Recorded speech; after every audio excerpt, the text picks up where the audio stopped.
another match point. Incredible third set here. They changed their strategy a little bit and they fought their way back in.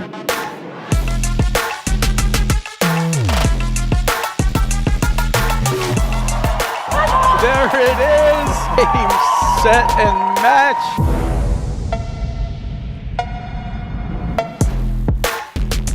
Hello and welcome to the 2024-25 APTA Tour. We're live from the Short Hills Club in Short Hills, New Jersey, bringing you the Short Hills Invitational, with live streaming brought to you by the APTA membership, our tour presenting sponsors Volley and Corient.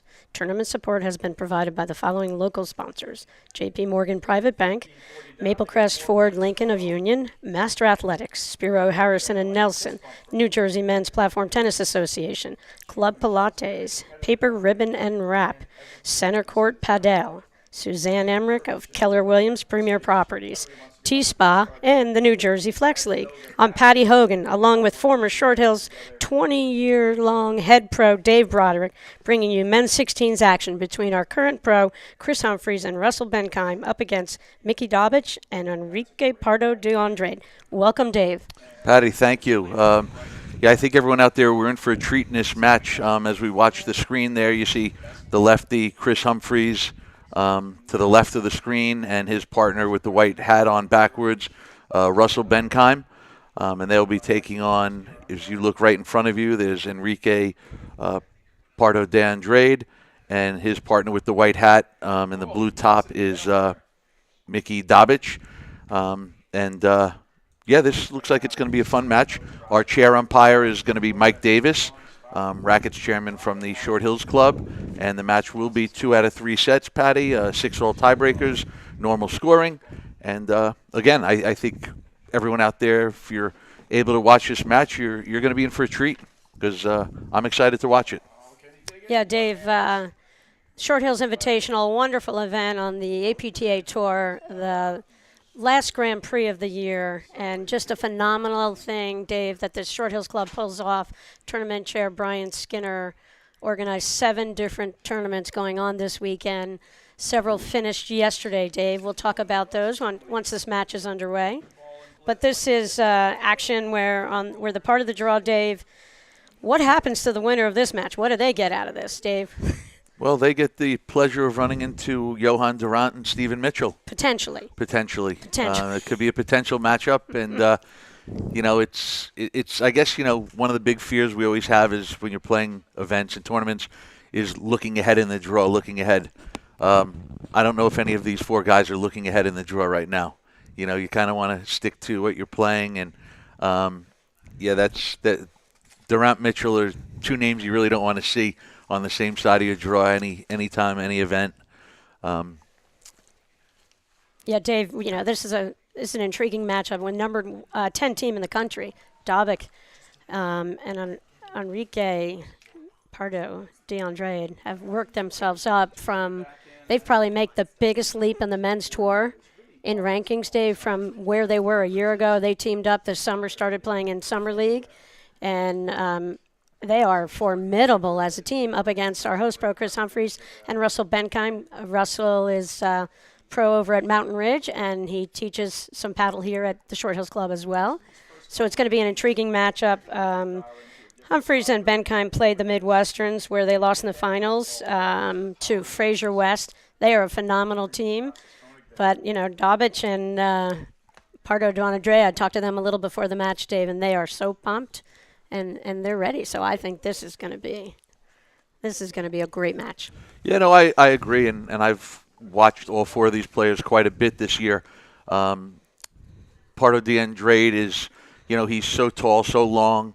He can bomb it off his forehand, his backhand. He has really good overheads. He's super solid. Dabic, I saw him earlier playing. He played with Guillermo Nunez in a tournament, and he's made great strides even within this season.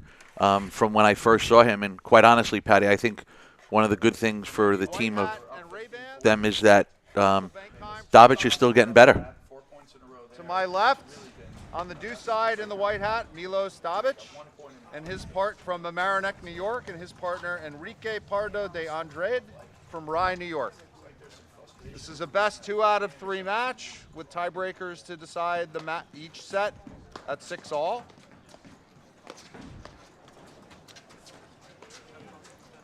Chris Humphreys to serve. All right, our chair umpire, Patty Mike Davis, giving the instructions, and here we go.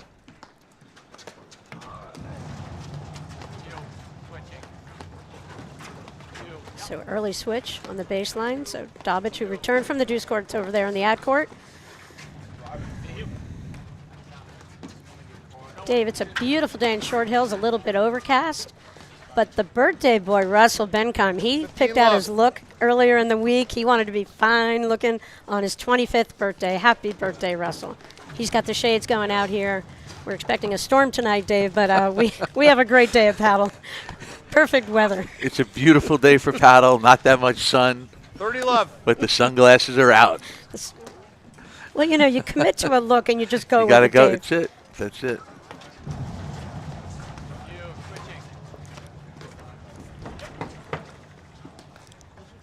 $40 love. Really good slash overhead there by Chris Humphreys.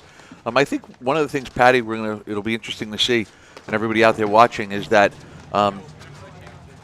between Benkaim and Humphreys, I mean, they both have tremendous overheads. So it'll be interesting to see, you know, how effective they're both going to be. The only thing I would caution Humphreys and Benkaim when they're at the net is they both have such good overheads. Earlier on, just hopefully there's not any confusion as to who's hitting them. But I don't think you lose anything when they decide to play one side or the other and have one of the players hitting overheads more consistently. I got.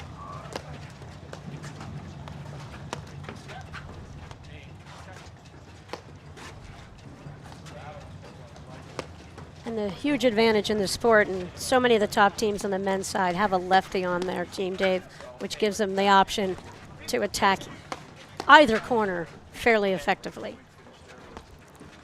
Patty, what do you think was the cause so early on of Dabic and Pardo de Andrade switching in the backcourt?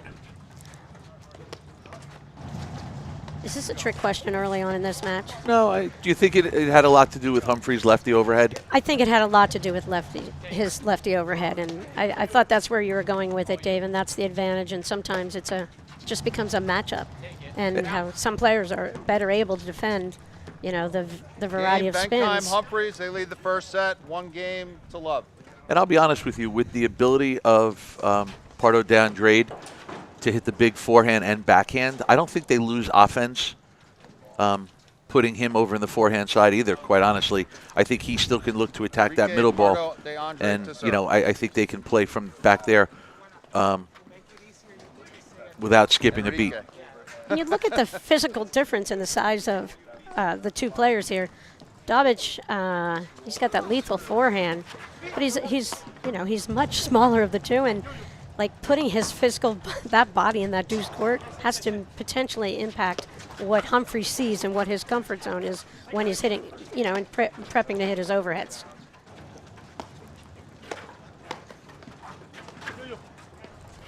I don't think anybody's going to try a down-up overhead on Pardo de Andrade. Do you think if he's in the deuce court? No. And Humphreys lives on that shot. Right, you don't want him hitting an overhead at you off of an overhead. But Humphreys, as much as any player out there, hits a lot of those down-up shots. Yep. And from on that diagonal, him going into that deuce corner. I mean, how tall is Enrique? Yeah, no, I looked up to him by at least 2 feet, I think, today. I look up to everybody, Dave. Is that why I got the lower seat today? You have the prime seat. And I think this is going to be a sort of traditional look that we're going to see from Dabic and Pardo de Andrade. Pardo de Andrade is going to be on the left side of the net. He's going to want to hit most of the overheads. And again, from the couple of times that I've watched him play, I really like Dabic's ability to close the net and stay on top of the net and cut off any volleys that, you know, may come their way. You see right there, he gets right on top of that net. And I talked to these guys before the match, and, you know, Mickey and Enrique both felt that they could go a little bit middle on Humphreys Benkaim. Sometimes in the past, Humphreys has been a little reluctant to pull that forehand out, and so they don't, that's their reset spot. They have much more respect for Chris's backhand. So I think they feel like this is a great setup, and we're the net team. When they're the net team, Dave, that they are really comfortable with this setup. And look at this, look at coverage right on top of the net. That'll negate a lot of offensive hits from Humphrey out of that deuce court.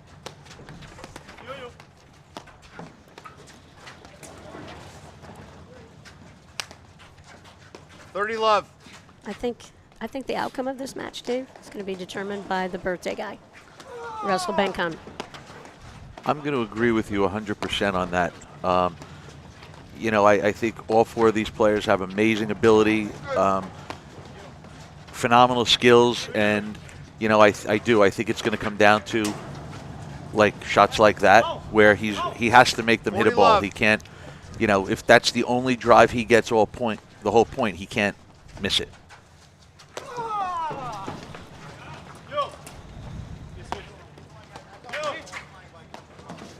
And immediately you saw the change of court on the baseline worked out great for Humphreys. 15. Did Enrique not realize Chris was a lefty switching over to that side, Dave? Sometimes it takes a minute. And I think it's, we've seen it going on so far for 40, Humphreys 30. and Benkaim from the baseline. I think they're going to try to get Dabic to hit as many overheads as possible because he hits more of a, kind of a push overhead. He does roll the ball a little bit, but he doesn't have the variety that Pardo de Andrade does. So I think we're going to see him hitting a lot of the overheads. But also, I think they want to lob Dabic because, as I said earlier, he really gets on top of the net, and he's a good volleyer. And the more that they can lob over his head, the more space they can create to open up the drive.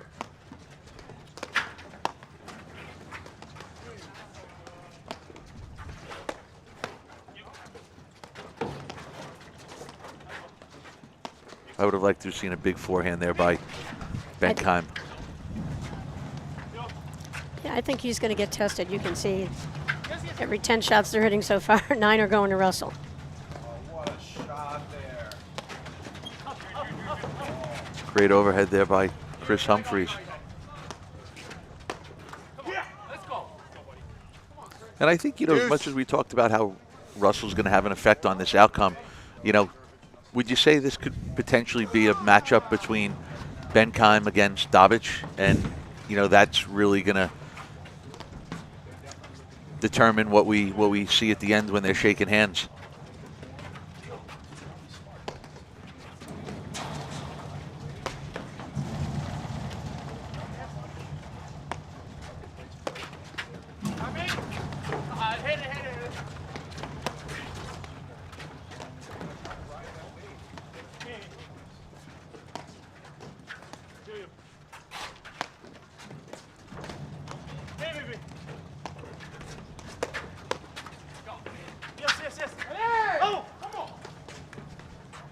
Wow, going for a little touch lob over Advantage, Enrique. Pardo de Andrade. Ooh. It's quite a tall task. Yeah, and they're calling him Enrique, the umpire. So to make things easy for all of us, we're going to Go with call him Enrique. what the umpire is calling him. And after the first game we did here, Enrique say that to Mike Davis. I'm going to make this easy on you for you. So that's Dabic over there with that royal blue top. He lets a lot of the overheads or the lobs coming his way drop. Kind of that sidearm kind of roller shot. He hits Game, a ton of. Dabic, Pardo de Andrade. Games are 1-all. First set. And again, there's another loose forehand wide from Benkaim. Just, let him volley. Let him hit that volley one more time.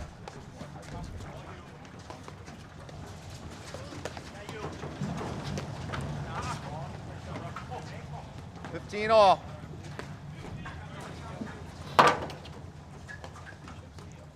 Dave, I always think in paddle the difference in these matches sometimes comes down to Russell missed that shot forehand on game point against like, even though it's so early in the match, every opportunity you have, to break a team, you got to grind and put that ball in play. And I don't know. I just think I stick with on those key points. Go at them or between them, Dave. Right? Not around them. Not around them. And Russell's forehand is a lot better than either of ours, so he has a lot, his opportunities. Right. He doesn't need to hit a great shot. Right. Wow. Great cutoff from Enrique over there, clogging up that ad court.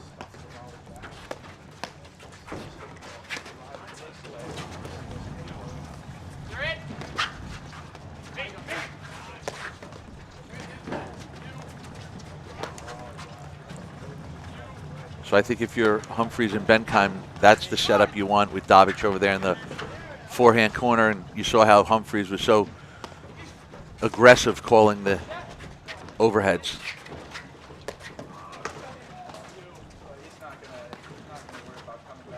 Hey, Dave, one of the events yesterday, women's 35 plus and the A flight. Congrats. Who are the winners of that, Dave? Troy and Tavares. Congratulations to them. They beat Roberts and Walters, 4-3.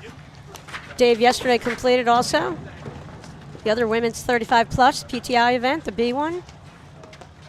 Stacy DeMatteis and Forsyth taking down two Fiddler's Elbow members, Jamie Agner and Joanne Harrington. 15. And a great match that finished last night. Men's 95 plus, the PTI 10 plus, Dave. John Shahadi and Short Hills Club member Dan Urban pulled it out in a really good match against Evan Ambrose and Evan Ratner. So a lot of exciting matches yesterday afternoon as well. That went into the early evening. Had a great chat with John Shahadi after last night's dinner. We'll talk about the dinner in a second. But John, I think they dug in deep and they were down a little bit in that match. And at the end of the day, they weren't feeling great. And they just kind of had a moment in the match, a turning point. And all of a sudden they were able to find another gear that John didn't know he still had. And they pulled out that win. Great win for those guys. We've got the men's challenger event going on today, Dave, the men's Grand Prix and the women's Grand Prix. Game, Benkaim, Humphreys, they lead the first set 2-1. See an instant Milos replay there Dabic of to a serve. slash overhead there by Chris Humphreys, drop shot.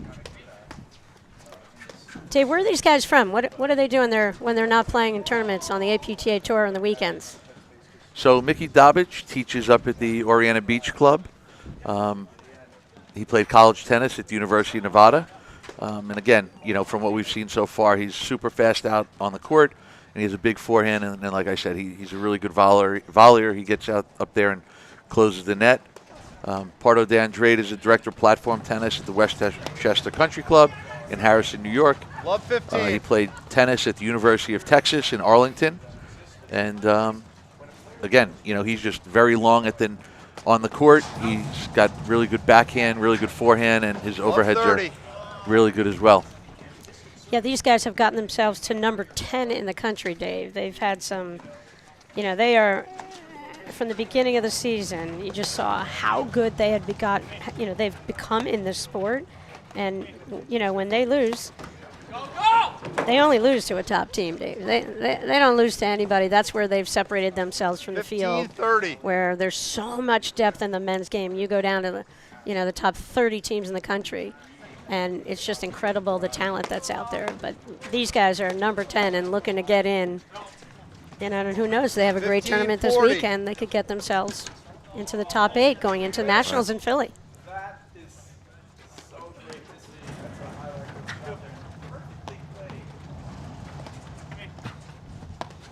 And I think, the benefit of them playing all these tournaments and playing a lot of tour events is they've improved their ranking, and that means, when they come to a tournament, Dave, as opposed to the first tournament of the year, they played the Montclair Open. And they Game, went out to Benkaim, Humphreys, they lead the first set 3-1. Regalado Salazar in the 16s. Right. You know, that's the more they play, the better they get, and they can avoid that matchup, you know, in future tournaments in the 16s. And for the Short Hills Invitational, I mean, it just goes to show you how deep this event is because, Patty, as you mentioned, they're the number 10 team in the country right now. And, you know, Benkaim and Humphreys in the round of 16, that's a tough draw. You know, it just, again, goes to show you the depth and quality of the men's and the women's game as well.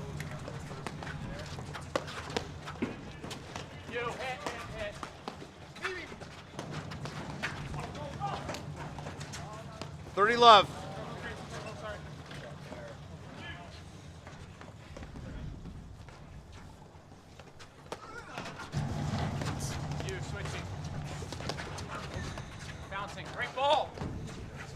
Again, we see the spin there of Humphreys causing a little problem. That ball just bites. He puts so much spin on the ball, and it bites and kind of digs into the paddle, and it's hard to control.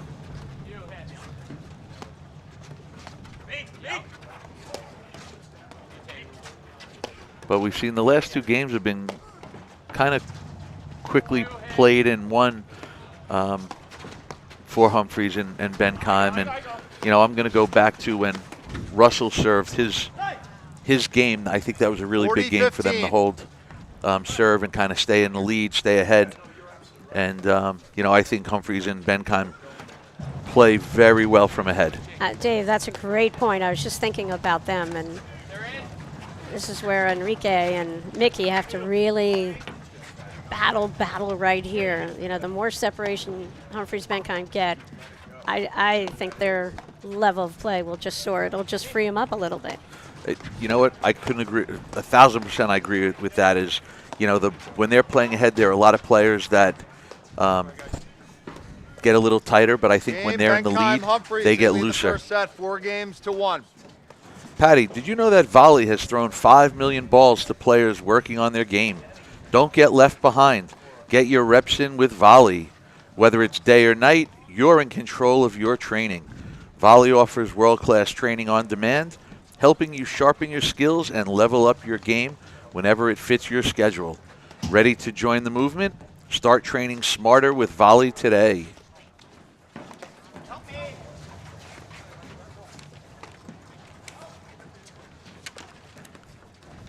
All right. Enrique, Pardo, Andrade. Serving here, down 1-4. First set, round of 16 match from the Short Hills Invitational.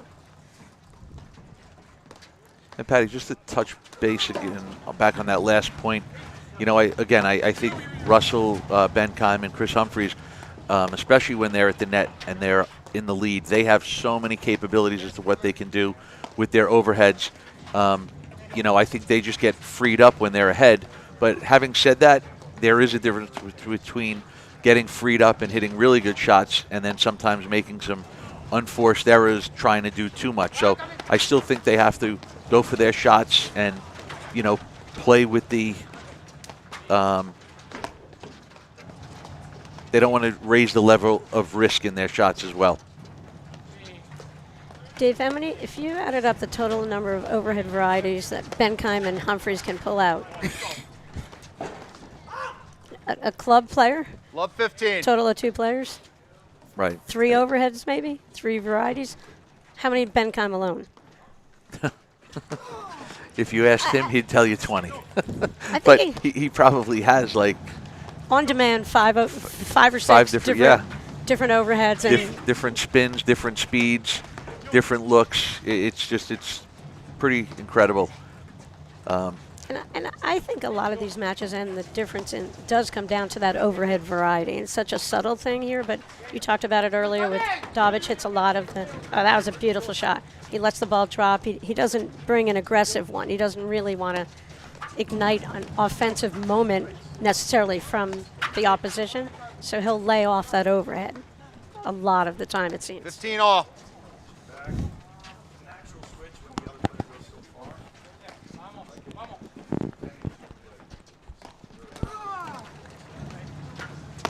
And I just think all these players are so good that I don't think hitting just all the same pace of overheads or not a lot of variety in the spins breaks down a top team in the Right. men's game at all.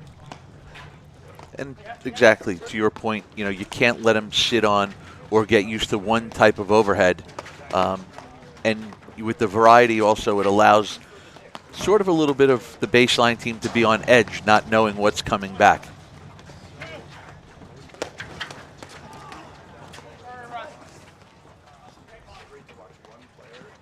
That was a birthday. 30-15. That was a birthday present.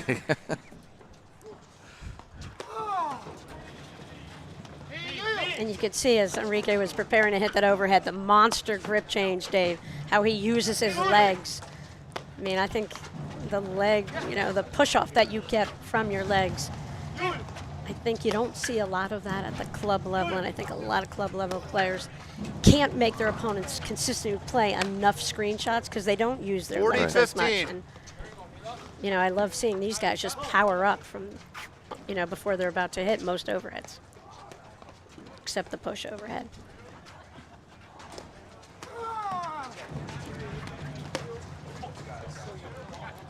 $40-30. Something else, if you notice, with all these guys that are out there playing, and even Pardo de Andrade, like he has a variety all from that one swing, and he can change the speed, he can go slow, and Deuce. that's what happened on that one where he hit Benkaim.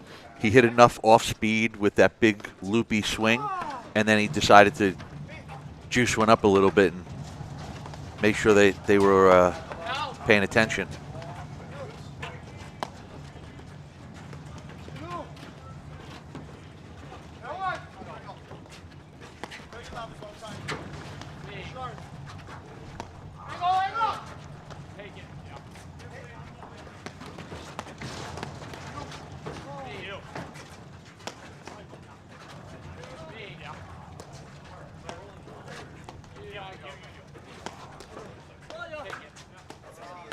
Dave, you're saying this match is kind of Benkaim versus Dabic. And explain what you meant by that again. I just think that, Humphreys and Pardo de Andrade are just going to do what they do. They're going to be consistent like they always play. I just think it's going to come down to Benkaim and Dabic as to, they're going to see a majority of the balls or a lot of the balls, and it just comes down to, who's going to miss less, who's going to sort of, tighten up the percentage and not go for a high-risk, low-reward shot. And we're watching this where I think right now, for me watching, it's not a surprise that Benkaim and Humphreys are in the lead 4-1 because I think they've been doing a really good job of sticking to their plan, and they're not really letting Pardo de Andrade get involved that much. Advantage, Benkaim, Humphreys. And you don't see it, but right there, that's a frustration mistake because Pardo de Andrade is not involved as much as he wants to be. And I think you have to tip your hat to Benkaim and Humphreys in the early going here for that. Right, they're kind of freezing him out a little bit. Yeah.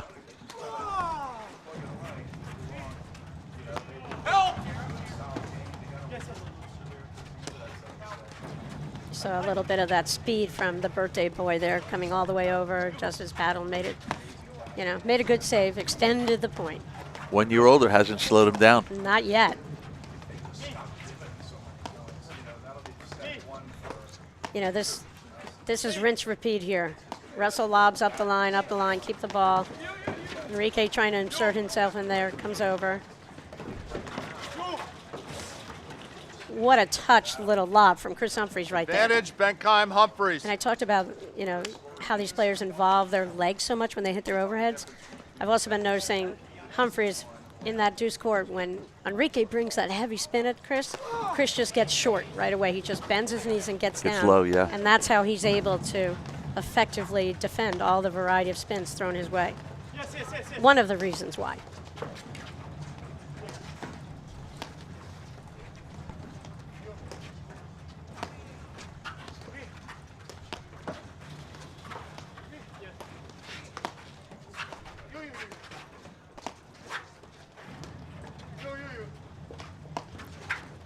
And it's so obvious the game plan from the baseline with Humphreys, Benkaim, Dave. They walked onto the court and they knew what they were going to do in this match. You know, and again, you see it. They have a good plan. They're sticking to it. They're keeping Pardo de Andrade a little bit off balance. And to your point before, you know, they're kind of freezing him out a little bit. And, you know, I think they're playing a really patient game right now. And, you know, my advice for Dabic and Pardo de Andrade is you're down 1-4. It's still the first set. It's still early. You know, you still have to play good, solid points. Don't make it easier for them. I mean, not that it's been easy to race out to a 4-1 lead, but don't make it easy for them to kind of stay ahead. Right, and there's an art to playing with the lead, and you have to stay in the moment every single shot. You can't fast forward and say, oh, you know, at this rate we could win the first. Right. They're not even thinking about that. All they're thinking about is this point.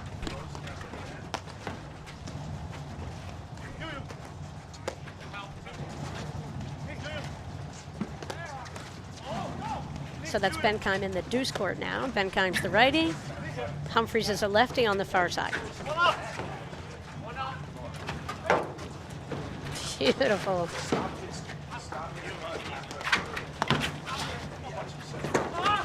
Wow. There we see the length and movement of Pardo de Andrade. Deuce. Dave, his timing on that volley to hit that board almost off the snowboard. Unreturnable volley. Good read and anticipation there. He saw Benkaim let that ball bounce, and he knew what was going to come back. He was going to have to pop it up.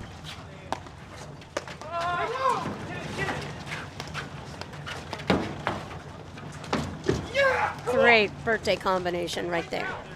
Advantage, Benkaim, Humphreys. All right, Dave. You could whisper in Pardo de Andrade's and Dabic's ear right now. What would you say? Any tactical adjustment? Because I think I see a big one that they could make. I mean, I think that right now, I mean, Benkaim and Humphreys are just playing really well. You know, I think Pardo de Andrade can probably, you know, look to use a little bit more of his variety in his overheads. I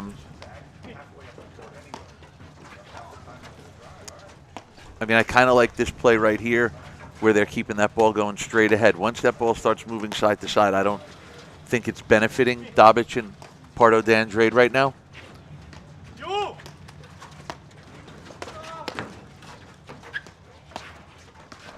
Yeah, it doesn't seem like his overhead is impacting those guys at this point. Right. And that's what Russell's got to be. Benkaim has to be. He forced that shot. Like he was looking for a move, but it wasn't off a good enough lob from Dabic, and Dabic just saw him, and it's like, not in my hood. I'm putting this right at your feet. Right. And I think that's where Russell has to learn to Advantage, Benkaim, Humphreys. when to push and when not to. And I think he just got done playing a phenomenal point. Right. And then to go and do that and to try to, you know, make it better. And again, I think his good is better than most, where I don't really think he needs to ever go to better. So, Dave, what I'm thinking about is I feel like this setup, Enrique's overheads with the black shirt, that all dressed in black, I don't feel like they're impacting those guys. I almost would love to see them switch and get Enrique on top of the net, and I think that could take away any offense that Benkaim would have. Right. Where Benkaim's gotten Dabic up the line a couple of times in the set, I'd be curious of just putting that bigger body on top of the net and see what Dabic could do with his overheads against Benkaim Humphreys. And especially because right now, as much as we talked about the Pardo de Andrade variety on his overhead, he's not winning points right now. So putting him on the net, it kind of closes closes the drive window for Benkaim and Humphreys. Right, and because of Dabic is a little shorter, he's playing a little bit further off the net. And I think a little frustration there. Benkaim, Humphreys, they lead the first set 5-1. So 4 games in a row here for Benkaim Humphreys, Dave. Up 5-1, first set, round of 16s match from the Short Hills Invitational.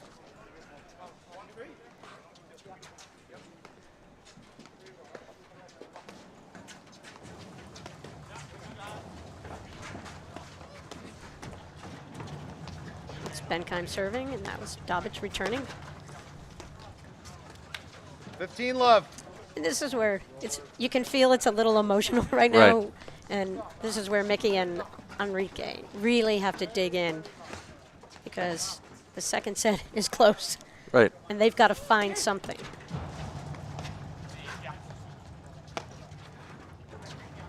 How many unforced errors so far from Humphreys? Benkaim in 6 games, Dave? Not many. Right. You know, 4, 5, maybe at the most. And how many errors from Dabic? You know, Pardo, Andrade? A lot more. So let's say it's 10. That's 10. That's the difference in that's 4 the games. difference, and you know, 5-1 looks like a big gap, but we know like 1 or 2 points go a little differently. But Benkaim, Humphreys are No, they're looking playing really awesome. well. Yeah.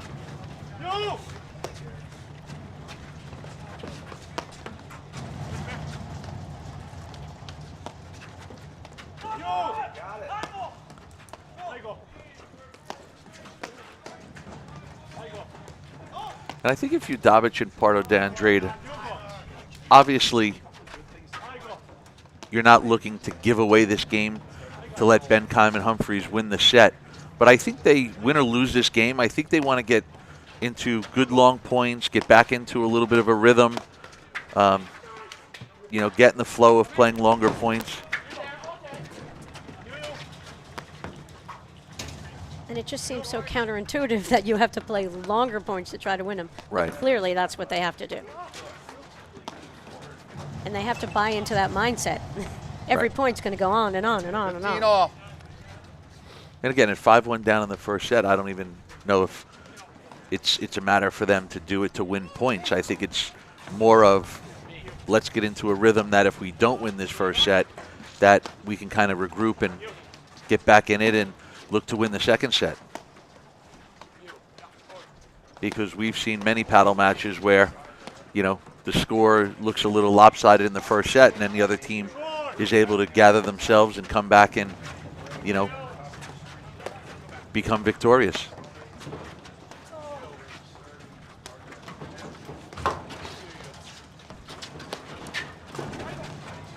What great Wow. catch. For a tall guy, he moves super well. It's kind of like Matrix like that last get.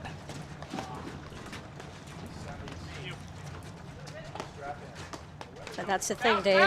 How many great shots do you have to hit to win one single point out Right. here?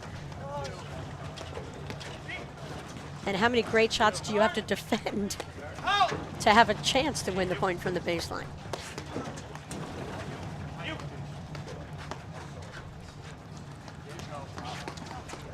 And I think just in general in overall platform tennis in the men's and women's game, you know, the teams that are always making it to the quarterfinals, the semifinals, the finals, I think they have a better understanding that it's going to take 5 great shots to win a point, where, you know, there are a lot of teams out there that are really good, but, you know, they're not used to that playing, winning, you know, having the ball come back 4 or 5 times on great shots.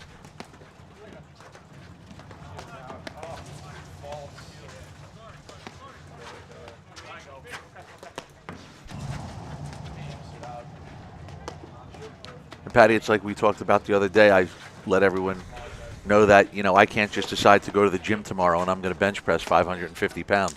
You kind of have to work your way up to it. And I think, you know, platform tennis is the same thing, where you can't just say, okay, I'm going to go out and play 500 balls every point today. You have to work your way into it, and I think you have to get a mentality of, okay, I understand that the ball's coming back 5, 6, 7 times, even when I think the 15-30. point's over. You know, I try to tell everyone that, you know, even when you feel like you hit some of your best shots, you should be the most surprised player on the court if the ball doesn't come back. Right. Because it's, you know, most people sort of understand that the name of the game is get the ball back one more time. So you should be surprised. Right, and Dave, that's a great point, because you just have to, every shot these guys hit, they expect their opponents are going to return that Right. ball. Little 7th inning stretch down here in the first set, Dave. We've got 2 streams going 30 all all. day long today out of the Short Hills Club, and tomorrow, We're not going to sing "Take Me Out to the Ball Game," are we? no, we're going to All right. sing Happy Birthday to Russell. No, you don't have to, Dave. Patty, I have to be honest though. I don't need the stretch. I have a nice, comfortable lounge chair here. 40-30. Your lounge chair there, Dave. APTA takes care of its broadcasting team, Dave. All right, so we got a set point here for Humphreys Benkaim.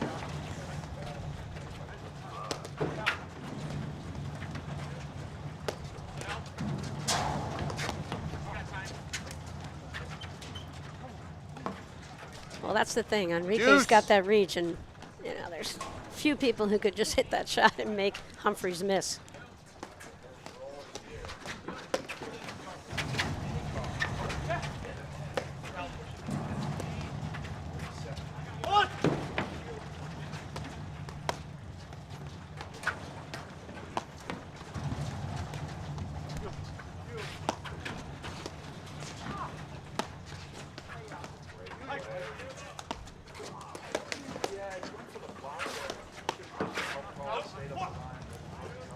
Really well measured. Advantage, Benkaim, Humphreys. Benkaim forehand on that short ball. He really, he had the ball, but the ball was a little trickier because it was below the level of the net, and he just put perfect spot, forced the volley out of Dabic.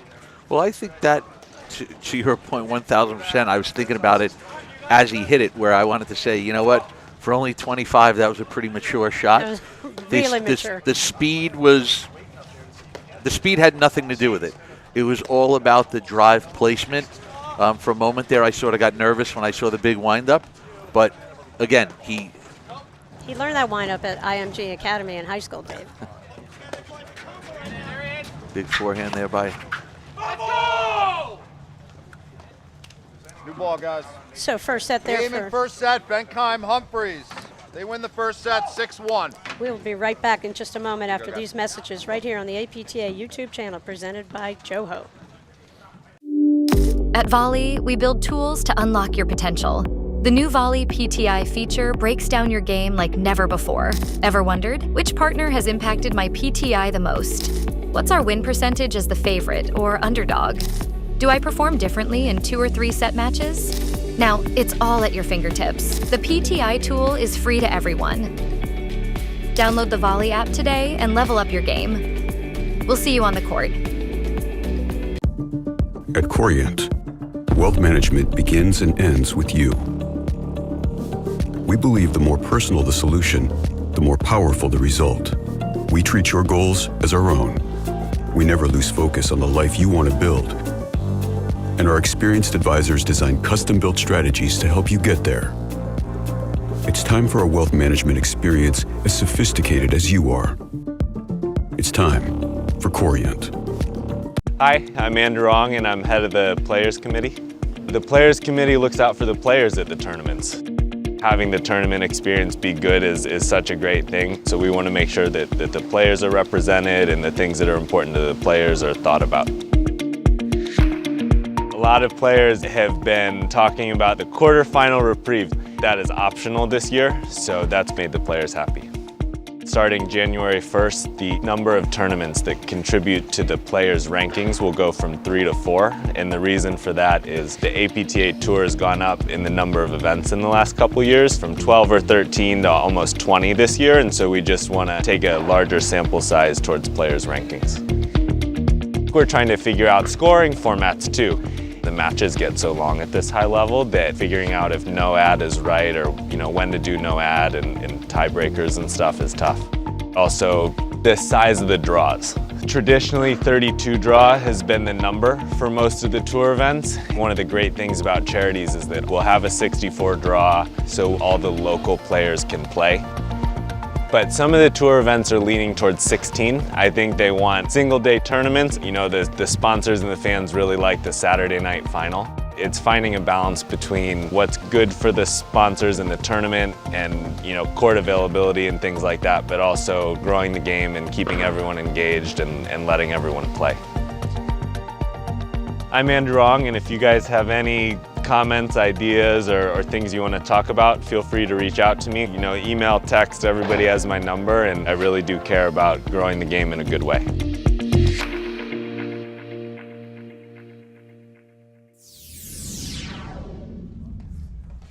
Welcome back to the APTA Tour. We're here at the Short Hills Invitational, Short Hills, New Jersey, with a men's round of 16s match between host pro Chris Humphreys and his partner Russell Benkaim up against Dabic and Pardo Andrade, and Humphreys Benkaim won that first set 6-1. I'm Patty Hogan along with former Short Hills pro Dave Broderick.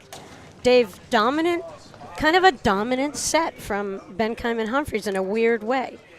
No, absolutely. I mean, you look at the score and you say 6-1, but as we talked about earlier, I think the difference was, you know, Benkaim and Humphreys made 5 less mistakes than Dabic and Pardo de Andrade. You know, you could almost say that to win 6-1, Benkaim and Humphreys almost played a perfect set. You know, we talked about a couple of mistakes here and there, but they were able to overcome them. But for the most part, it was relatively a perfect set. Well, that's what I'm saying, and I don't use the word dominate because – but they, like, you just felt like as the points went on, and you made a point that Dabic and Pardo de Andrade need to slow things down, play longer points. I'm not sure they believe that. That's the thing that's going to be effective against these guys. I just don't know. I'll be curious to see if we see any tactical adjustments. You know, and the one I was just thinking about was at the net, because it doesn't seem that Enrique, as the umpire calls him, Pardo de Andrade, overhead is you know, enough that it's really damaging or upsetting the tempo at all of Benkaim Humphreys. They look totally comfortable in every part of the game so far today.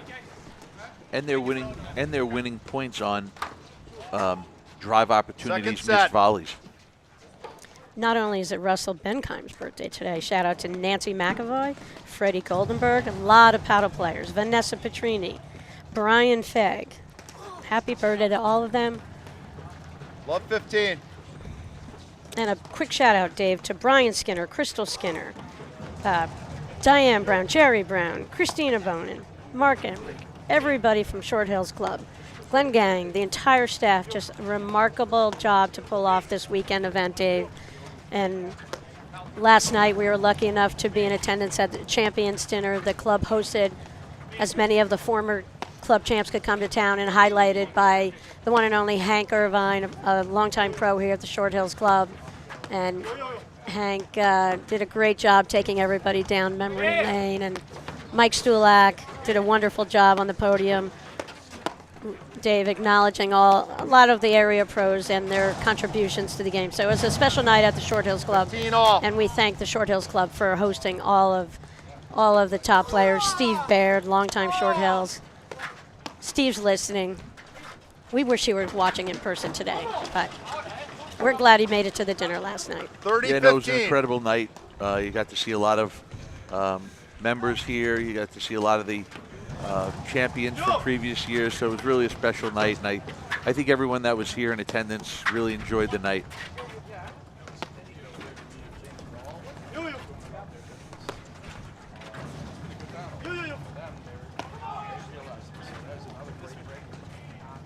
David, on the other stream, Friedrich and Osis Koning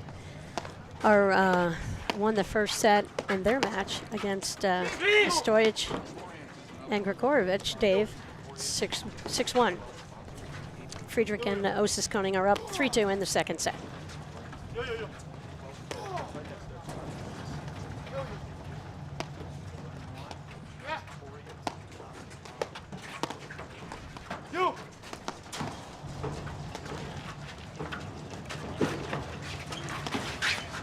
Another really good one of those overheads from Chris Humphreys out of the ad side of the court. Really good spotted drive. Again, off pace. 30 all. He just caught Dabic leaning a little bit and perfect spot. Again, you know, for everyone out there watching, speed doesn't really have an effect on these drives. Everybody can hit it hard, but it's who places it better. Out of what? 30-40. Little conversation about the call. Mike Davis, Short Hills Club member, up in that chair. Made the call, and we move on.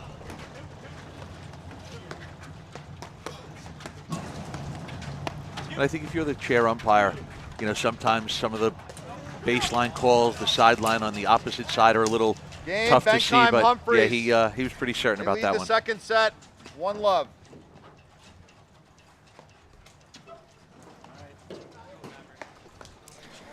Six games in a row for Benkaim Humphreys, Dave.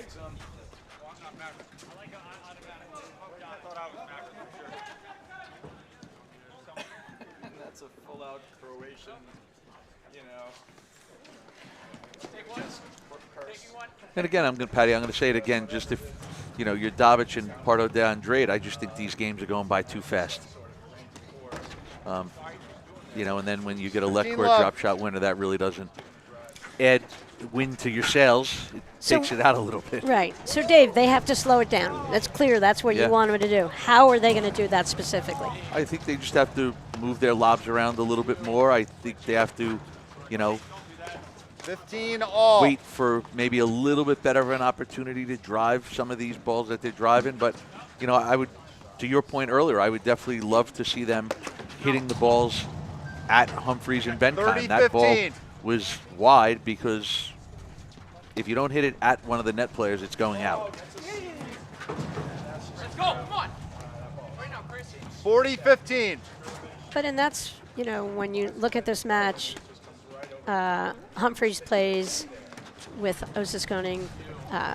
You know, they've had a lot of success in the past. Top 4 team for about 2 seasons, top 8 team currently. They haven't played that many tournaments together. But I think it's, you know, we talk about what they do and recognizing when those key points are in each game, and it's earlier than people think, I think. And we talked, like, the one mistake the birthday guy made was on game point early on, and that was the only game that Dabic and Pardo de Andrade won here in this match so far. I mean, I'm kind of shocked, Dave. Are you? No, I am. I was planning on, you know, this being a marathon going on forever. Again, it's a super high quality match. It's a really good match, but I just I am a little bit surprised with the way the score is looking at right now. Beautiful 40-30. spot right there. Humphreys was looking one way, Benkaim was looking the other way. You know, Dave, we talk a lot about net play, and you know, we are big fans of a system of play and having designated roles in terms of who covers what lobs. Game, Benkaim, Who's Humphreys. gonna cover they lead more? the second set, 2 games to love. More of the volleys, you know, and it's clearly defined, right? And that's how you've always played into that system, Dave? I have. Because what was your most offensive shot? At the peak of your playing days, Dave, what was your best shot? Did you have one? A little bit of My overheads everything. were pretty good. Yeah, you know, 15 love. we were okay with everything. But you didn't win matches because of your forehand. You didn't win matches because your overhead. You didn't win No, matches it because was your my- volley. I think my information had a lot to do with it. Playing within a system of play. You know, I tell everyone that as much as I don't really play competitively that often now, I could still play really good players rather competitively, just playing within a system, using good information. Again, to your point, knowing what's my job, who's hitting the overhead, who's hitting the volley. And I think that's super important at every level. You know, again, you pointed out earlier on where we're starting to see a lot of the top teams having righties and lefties, and you know, that gives them a little bit more freedom as to 15 all. changing their tactic and their strategy and their system of play. You can feel the frustration with these guys a little bit because Humphreys and Benkaim are giving nothing away. Dave, you and I were talking this week. I was like, when you think about matches, it's obvious who's the winner and who's the loser, but people have to pay attention. Did you lose the match, or did they just beat you? Right. And right now, Benkaim Humphreys, they're crushing them, but they're getting a little bit of the help, a little bit more help here. Right. You know, there's some quick errors. You see Pardo de Andrade staying in the deuce court here, you know, give them a little different look.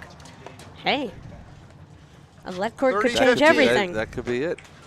I mean, again, you watch the last game, the service game of Benkaim. He had 2 aces, a let court drive, and then a nick to win the game. So, Wow, what a laser forehand up the line there. I don't know how he found room to get around Enrique on that shot.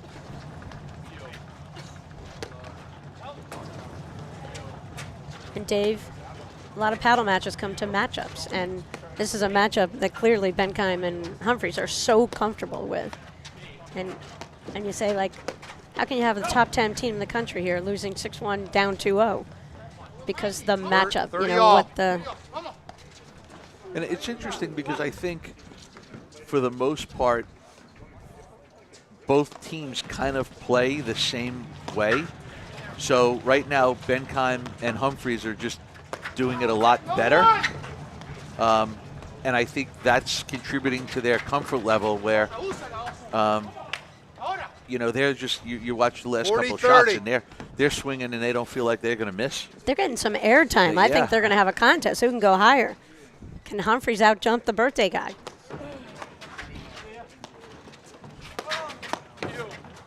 But that's fun, you know. They're looking for the shots.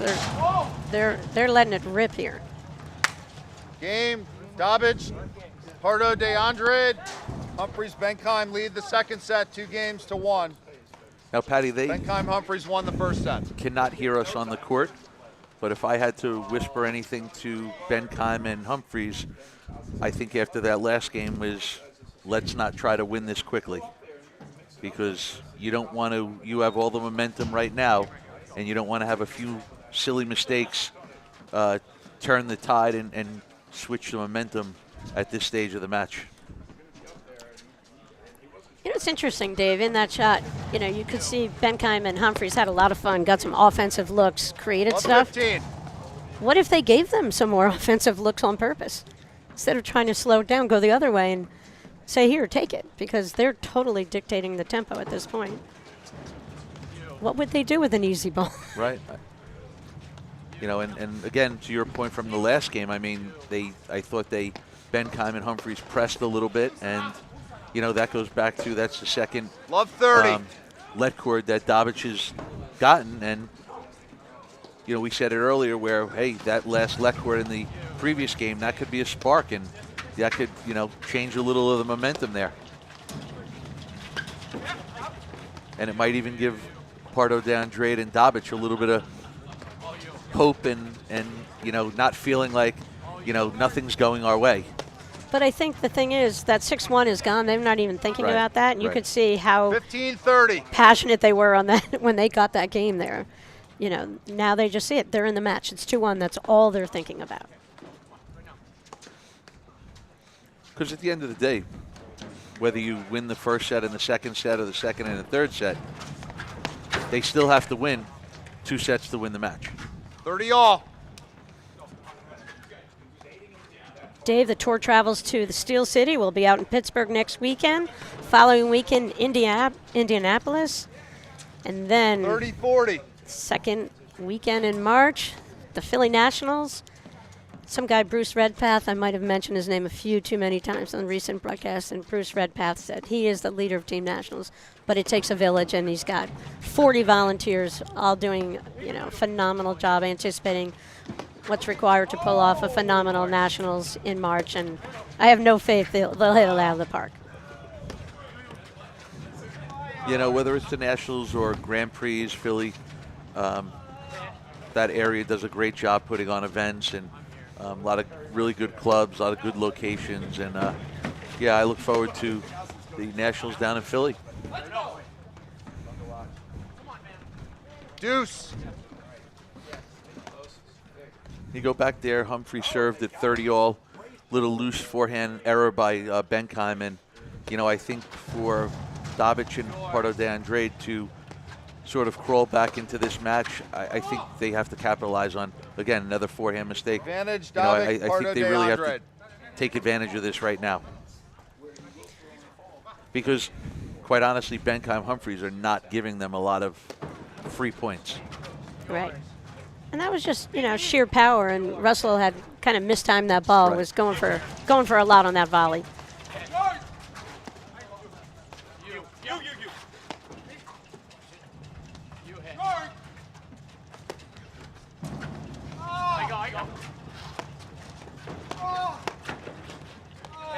You can hear the constant chatter with the net team, Dave calling, you, me, we got it.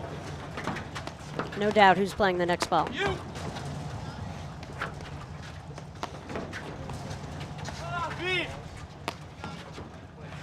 Russell and Chris love the play, Dave, on that baseline. Try to cut off that overhead. Take a flyer. They're just looking for that shot.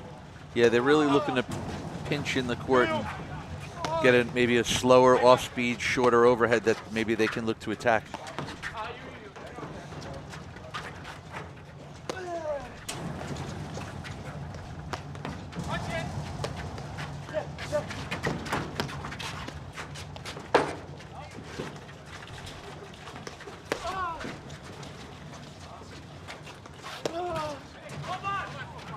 Wow, what a get. How did Humphreys get out of the way on that one?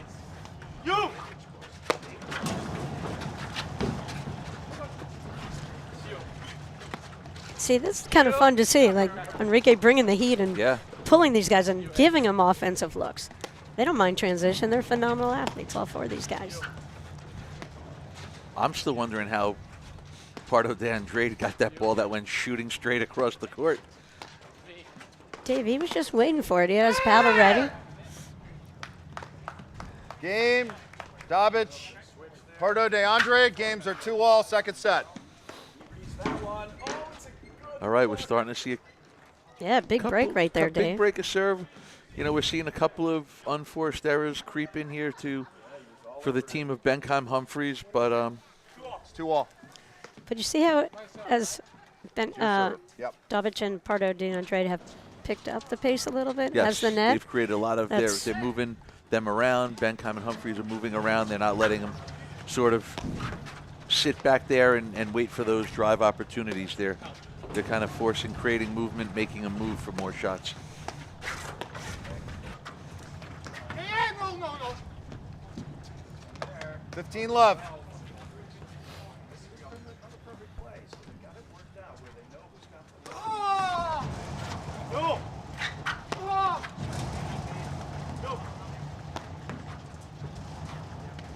Dave, how fun last night, the Champions Dinner, seeing Hank Irvine's family there in attendance, and shout out to Karen who's in Florida. She didn't make the trip, but we're thinking about you, Karen, and had fun last night with Hank and the family and Charlie Short, who isn't. And I've got my eye on Hank right now. No, it was definitely a fun evening again. Always fun to see all the members of the Platform Tennis Short Hills community. Name the pros around the country who have survived, who have worked at a club for over 20 years, Dave. I think there's 3 in this room. It could be. We might have the. I didn't mean to stump you, Dave. This was not a hard question. This room, we might have it cornered right here.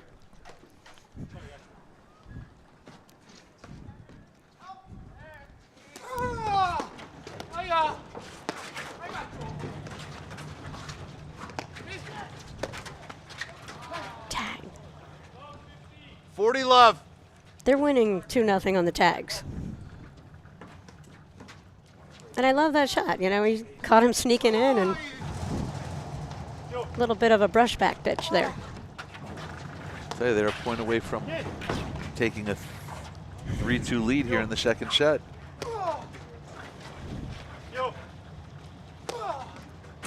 And you can feel their energy level as they've brought a little bit more of the offense and more aggressive shot making as the net team. It seems to have energized them, and they look like they were having a little bit of moody there at the end of that first set, early on the second set, and now they seem totally mentally checked in.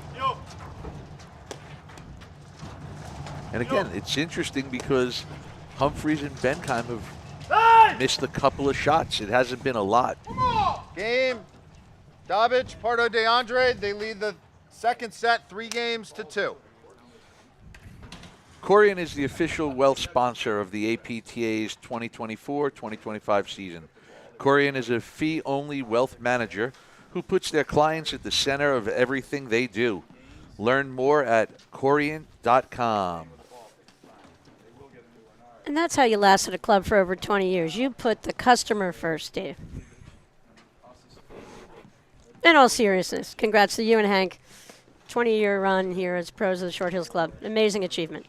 Well, thank you. And Someday I hope you can end up on the Florida coast You're back. like Hank. Thanks again for last night. And Patty as well, congratulations to you. You were over at Crossroads 78 at Beacon Hill for 20 years as well. Is it 78 or 24, Dave? Oh, it's 24, you're right. They changed it. You mean in the last 4 years since I've been gone, they rerouted the highways? Exactly. So 3 games in a row here for Dabic and Pardo de Andrade. They're doing a great job, have totally turned the match around on Benkaim and Humphreys.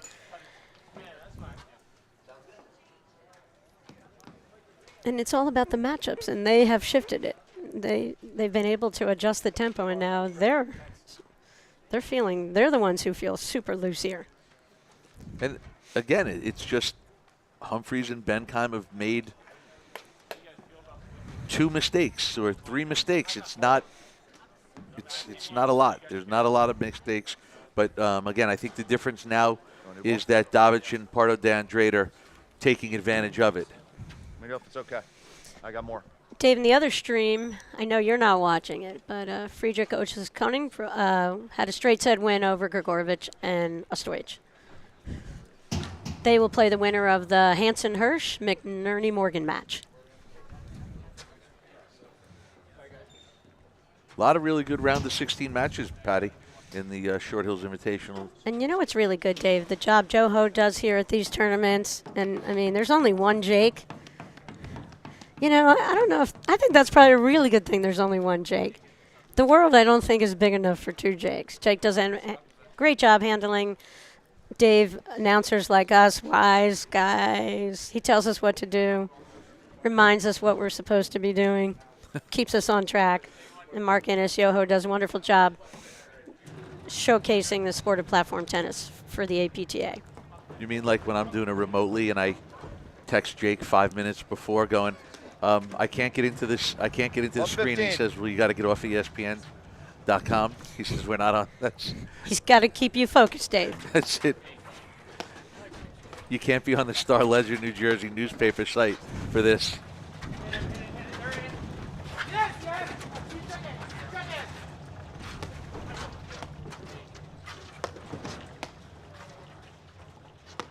Dave's the men's quarterfinal action will be around 3 o'clock today, all 4 men's quarters. I believe are going off at 3 o'clock. And I think if you're in the Short Hills area, that's going to be pretty spectacular to be able to come out and see the 4 quarterfinal men's matches that are going to be going on at 3 o'clock.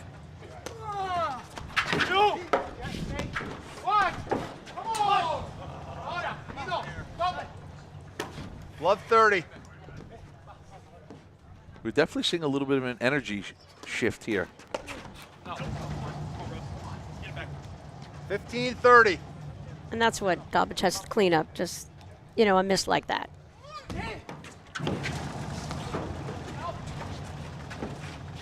Right, love 30. Love 30, Benkaim 30 had all. to the volley. So they went from love 30 to 30 all. In And- 5 seconds. And they only hit 3 balls, Right. maybe 2. As we said, you know, early in that, as the first set was developing, you saw Benkaim Humphreys just loosen up, you know. You could just feel like they were feeling it. Their shot making was 40-30. amazing. Very few unforced errors. And, you know, something had to shift, and Benkaim Humphreys, you know, now are finding themselves where they're not dictating the points as much.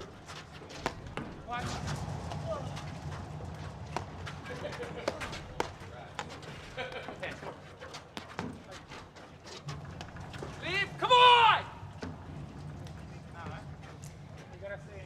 Game, Benkaim, Humphreys games are 3-all, second set. Yeah, I think That was Dabic a and- huge game. Yeah, and I think Dabic and Pardo de Andrade want to have a do-over. Again, I think I counted where Benkaim Humphreys literally hit 11 balls to win that point, that match. Yeah, it was that the 2 game. bad errors. Yeah, They're that happened early on. Yep. Benkaim serving love 30, 2 gifts, and all of a sudden we're back at 3 all second second set. Men's 16s action from the Short Hills Invitational.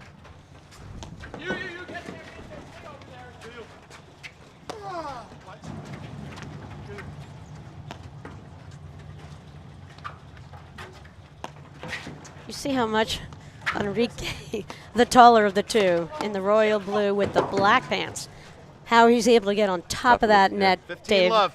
I mean, you know, talk about being able to deter a drive from your opponents when he's right up top on net and he's 6'6".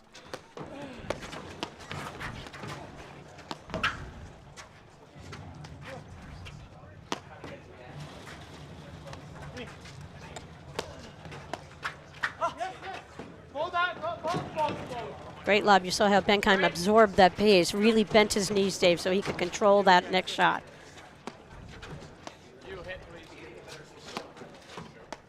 I'll tell you, Patty, we're seeing a little bit of a different look from Dabic, Pardo, Andrade here when they're kind of winning some of these games in a row. You see Dabic over in the ad side of the court, down at the left of the screen on the bottom. And Pardo de Andrade now playing a little bit more over there on the deuce side of the court.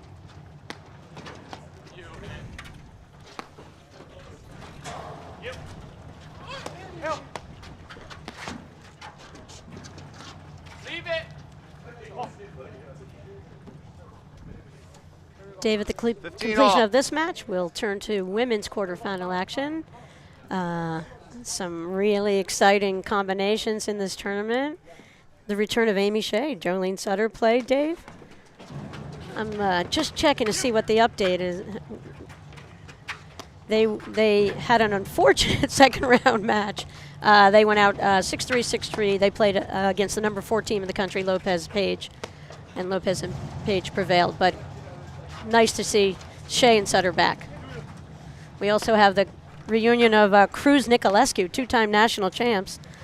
And the last time they played, a couple of years ago, they lost in the finals of the Nats. But they're paired, and they look like they're destined for a quarterfinal matchup, potentially at 1:30 are those matches against Hanisch and Zabori, who are earned a place in the quarterfinals, kind of cruising through, usual Hanisch-Zabori style.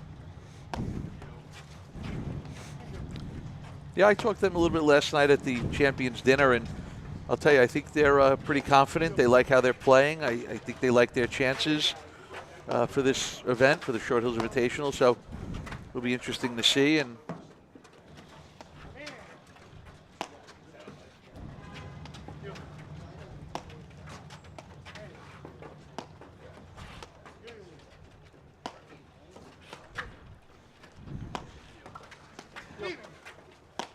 Patty, we talk about some of these teams that are back together, or some of the players that are coming out to play. Do you think it's, you know, I'm maybe a little bit biased, but I think part of it is the event.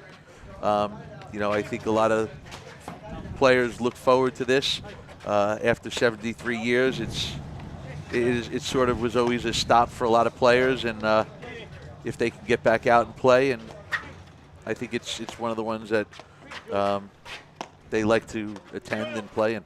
Hey, and you know, with so many different events for players to participate, everybody can, you know, there's something for everyone out here. Over 430 players this weekend playing in the 3 days of the Short Hills Invitational. Incredible achievement.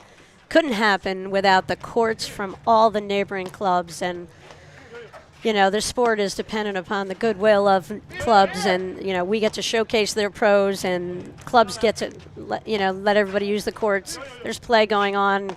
How many courts are being used today, Dave? 50 courts probably for At the least. Short Hills Invitational, Yeah. probably at least maybe 60.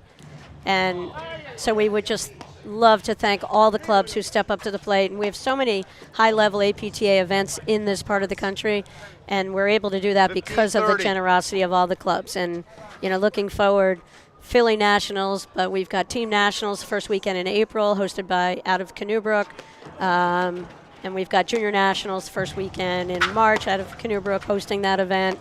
So it's a lot of demand on the court. So I just want to thank every club who, you know, makes the courts available to the APTA. and all the understanding members that, know that they're going to be not able to play on particular days or times, but Right, and they're if you- still willing to let the clubs, let the tournaments use their facilities. And that's why Short Hills, great example. Everybody's welcome. If you're watching the stream, you can't play on your own courts, come over here. There's free beer. 15-40. No, they are great. They get the hospitality side of this, both for players and the spectators, Dave. And there's, the environment. 40. Short Hills Club, Saturday afternoon of this tournament, second to none in the sport. No, it's definitely an exciting, fun afternoon. Fun environment to be a part of. Yeah, and especially if Hank Irvine's around, it's going to even be more fun. I can't Benkaim, wait till Humphreys, they lead later the on when second he set, starts the 4 games to dancing. 3.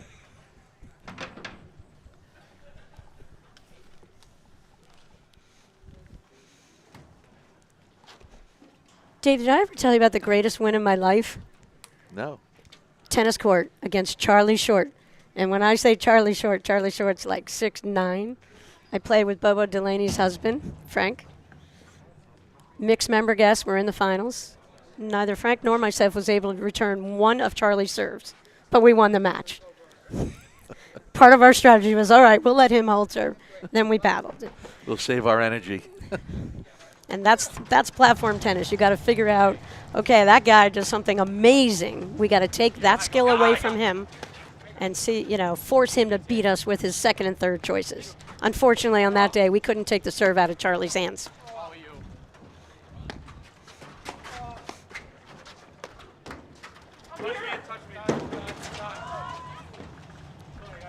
Another lead cord. Yep. 3 lead cords in the second set have helped. Yeah. But you see there, Chris Humphreys called it on himself that the ball had touched him.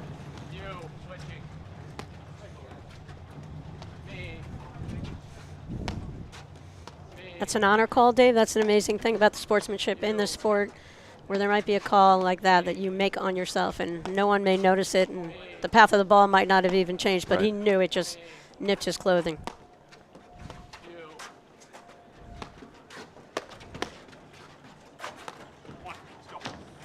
You could see Benkaim laid that 15 ball off. on Dabic's forehand, and then what did he do, Dave? He just closed Closed the net. in, moved forward on top of the net, and I think that kind of messed with Dabic. All of a sudden, It became a much harder shot. Yep. And he didn't contemplate a lob, which he might do down the road. He was looking for one shot only, and Benkaim took that shot away from him because of his adjustment in his court positioning. And I think what's important to understand is that Benkaim knew that if he stayed back off the net, if Dabic drives that ball, there's a better chance he misses the volley and loses the point. But by closing the net, if Dabic did choose to hit a lob, Benkaim or Humphreys could have ran back and played it off the screen. So he was looking to take away the shot that was going to cause them to lose the point. 15-30.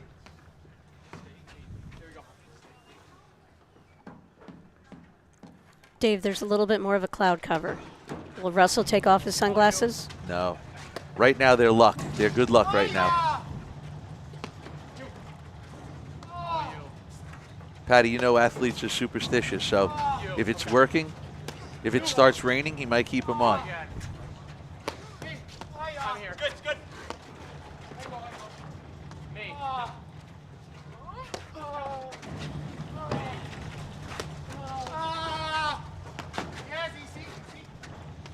Dave, who? That was just an amazing get, by the way, from Pardo to Andrade to get that slash overhead back in play. Oh, my God.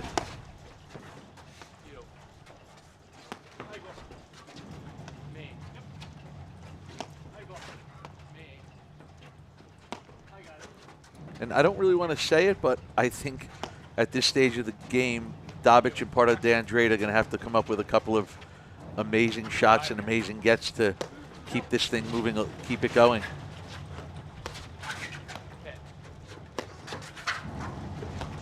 They're in, one in. You can see Humphreys hit it into that corner, and he knew it was a risky play and just got out of the way, played the ball in transition off the back screen.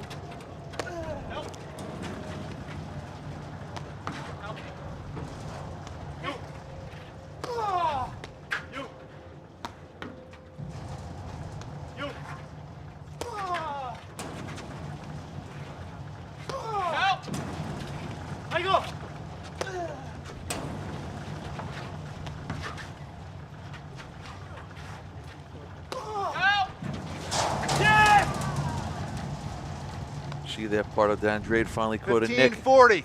But I really like the way the tempo that Benkaim and Humphreys were playing at, even in that, though they lost that point.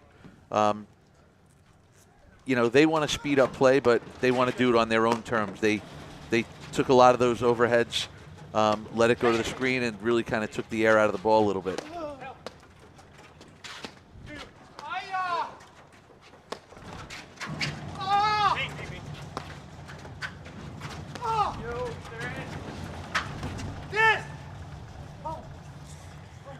Game, Dabic, Pardo, DeAndre. Games are 4-all, second set. Big break of serve there to get us back to 4-all for Dabic and Pardo DeAndre. Starting to feel like a 3-setter, Dave.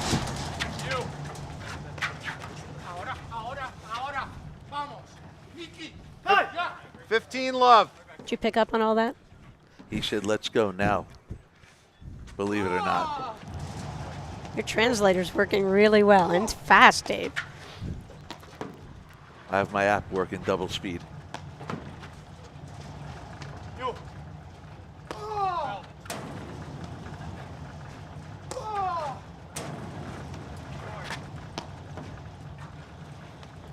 See, I liked Benkaim when he was in the ad court, going one-on-one with Dabic and backing him up, Dave.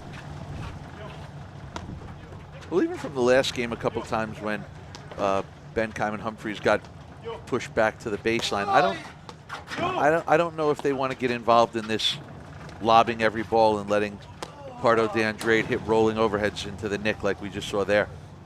To your point, I think 30-love. yes, they were creating movement and space when Benkaim was lobbing down the line and driving the ball back at Dabic.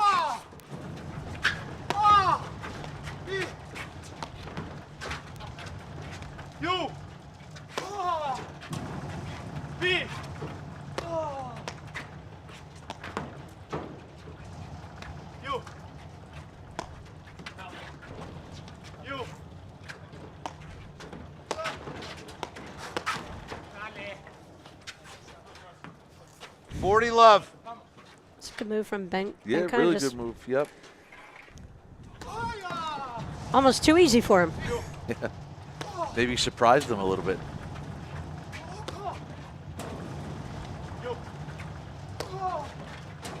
See a little deeper lobbing from Humphreys there, which I liked, and did open up the court in front of the net. DeAndre, they lead the second set 5-4. But I like that Humphreys was working that, you know, trying to hit to the open spots.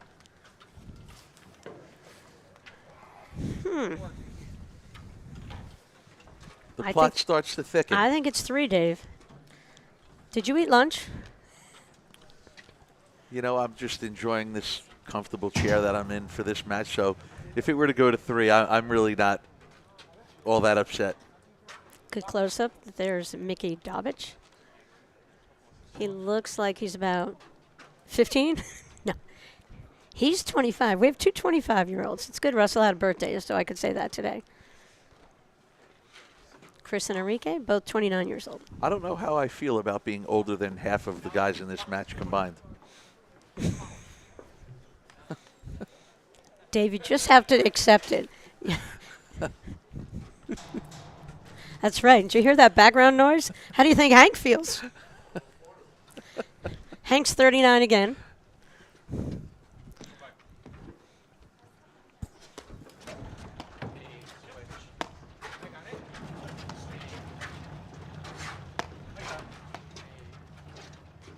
Dave, Benkaim, Humphreys right here in this game. How do they tighten this up?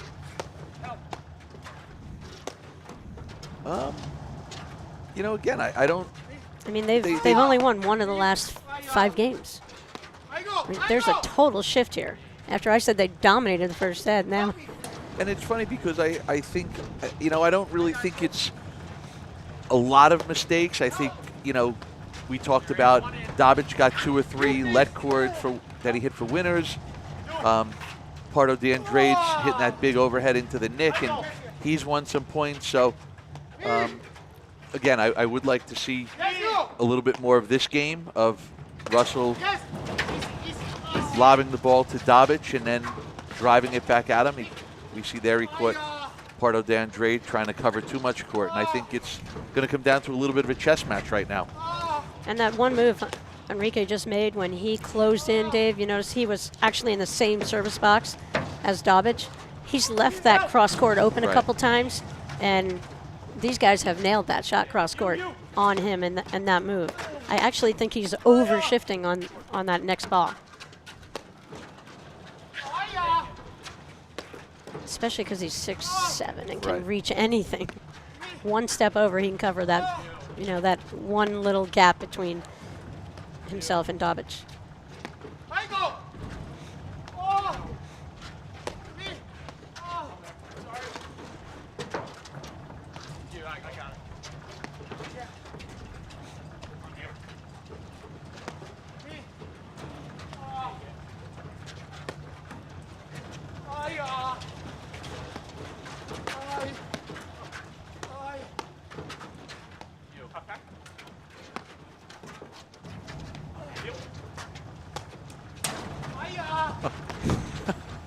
Oh yeah. Slash overhead off of the metal beam. Wow, what a volley. Shot. And again, I think it's important for people to see that's the importance of having a lefty-righty team, because you see here, look, Humphreys is on top of the net. He's able to cut that volley off after Benkaim hit the overhead. Benkaim removed his sunglasses. They were not working for him. 15 all.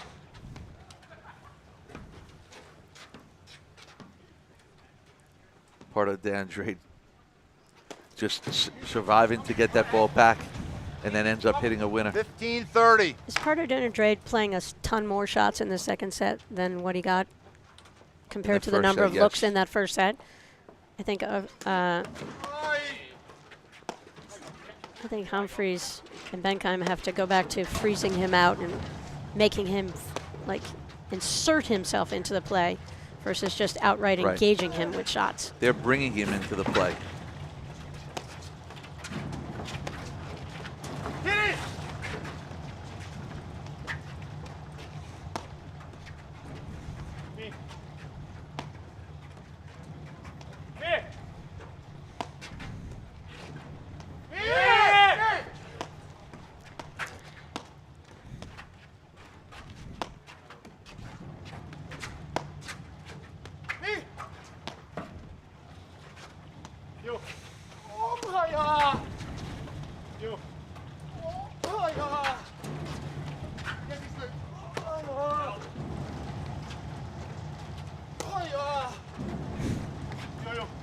A lot of roller overheads here. Dave, what's the advantage of hitting the roller overheads? Ball stays lower.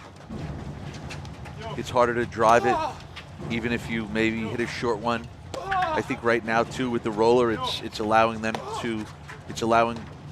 Pardo de Andrade and Dabic to aim a little bit more at the nick, kind of creating a little bit of a unpredictable bounce of the ball. Ouch. Yeah, 30 all. Great two-handed backhand rib from Humphreys there out of that deuce court.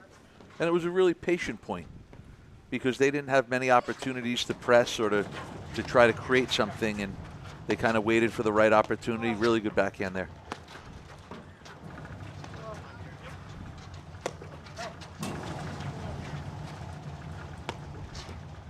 I think right now 30 all, 4 serving 5. If you're Benkaim and Humphreys, Dabic has to win this game. To your point earlier. Meaning, when you say that, Dave. He has to win this game. He has to hit the majority of the balls. You make him. Yes. You don't bring. Benkaim Humphreys make him play 90% of the shots and make him win this point. Yes. If you don't need to bring Pardo de Andrade into the equation, don't.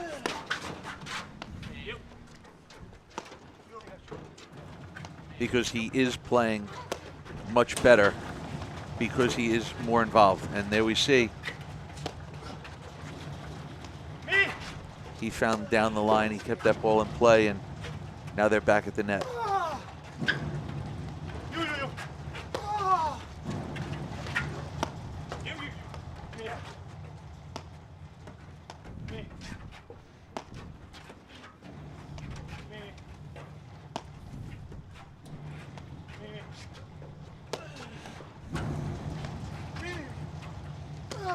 You see Humphreys really exaggerating that lifting technique on that backhand, Dave, trying to get some air time, just try to take a little air out of the overhead that Enrique's hitting there. How many times have we seen that today? Benkaim drive up the line. And what was Dabic, 40-30. what Dabic doing right there on that ball, Dave? He looked like he kind of stopped and versus holding that lane of coverage maybe straight ahead to volley Benkaim's ball, because Benkaim's done that to him a couple times. And just for everyone watching, that seems and appears to be a little bit of a risky play by Benkaim, but that's within his game. And that volley was not even close to a sideline or a baseline, but that's within his capabilities and abilities. Humphreys, games are 5-all, second set. And you're saying the up the line, it's a high percentage shot for him, where most people say, okay, go cross court, it's a higher percentage shot, low risk. But for him and his skill set, you know, if you're raised in Bradentown, Florida, you got a forehand, Dave.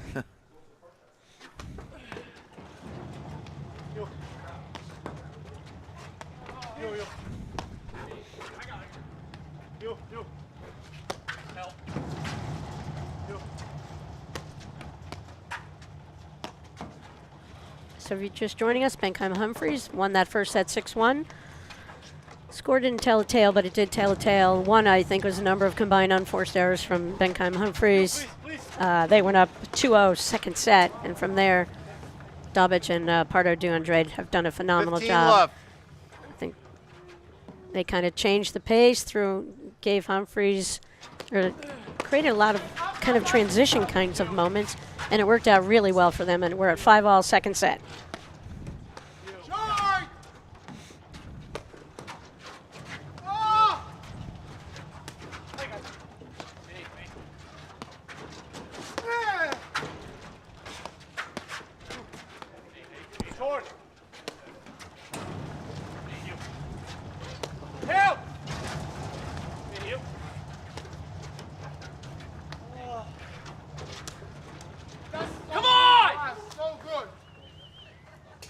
Patty, that was an pretty amazing overhead off of a really good lob. Yeah, wouldn't you love the drop cutter with your back foot on the service line, being able to pull that off? Let alone having it. How about pulling it out at 5-all in the second set in the round of 16 at the Short Hills Invitational? It's one thing to do it on a Tuesday night with your friends.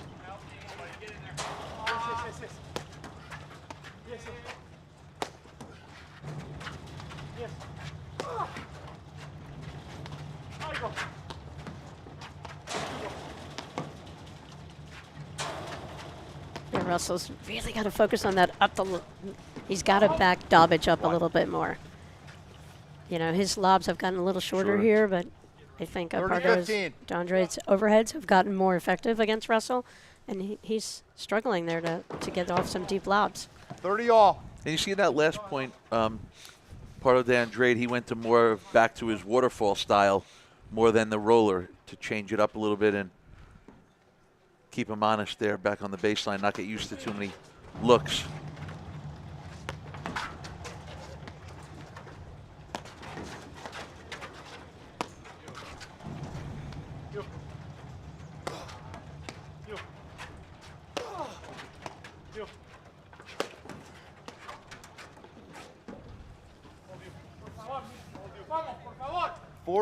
It's 2 lob misses there from Benkaim late in this second set. And again, I think part of that is the amount of spin that Pardo Andrade puts on the ball.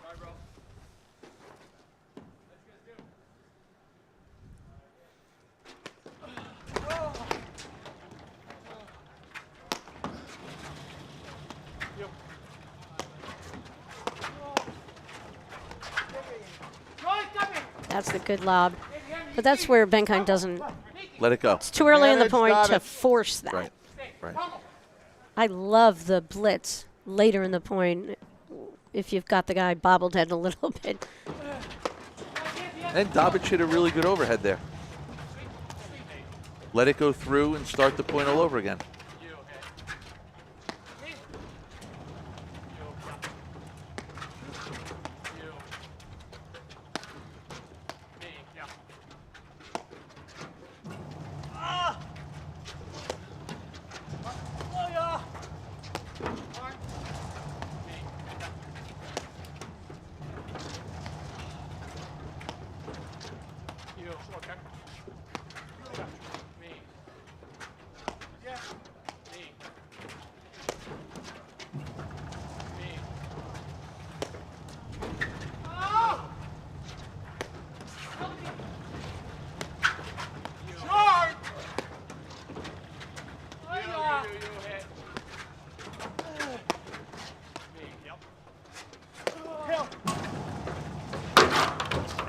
Wow. What an overhead from Benkaim right there, Dave. The effort of Dabic. I mean, Deuce. when you see guys laying out on the court, you know it's an important time of the match.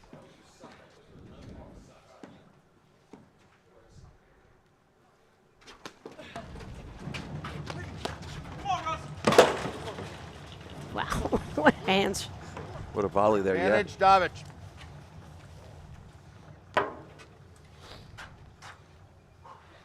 You know, Benkaim, he's had success hitting behind Pardo Andrade in this match, Dave. In front of him, that guy has hands and reach. He gets everything. See, that was a little behind him. That ball, you know, Humphreys, Deuce. perfect Right. spot He for caught that him, drive. He caught him moving to his right.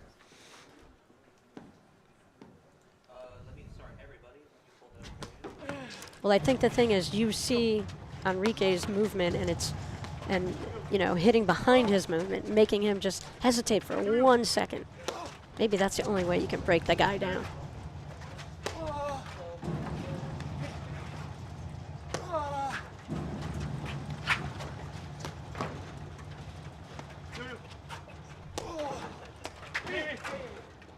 Yeah, they're trying to find Dabic to make him hit some overheads, but not as much success here in this set currently.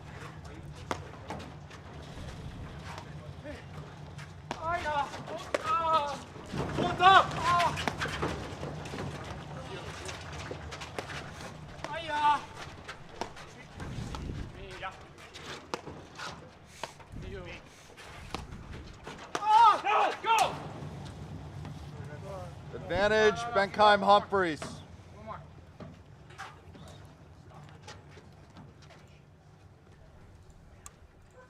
Looks like Pardo Andrade may have a cut on his hand there.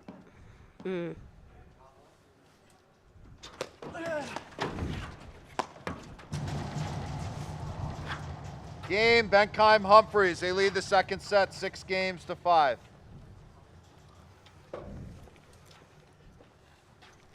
Hey, Patty, it's interesting. Huge break, Dave. You know, like you look and say, how could Hey, he hit? Mike. How could he hit I that hit the wrong. overhead? I had previously given the game to the wrong team, and the undo button's not working.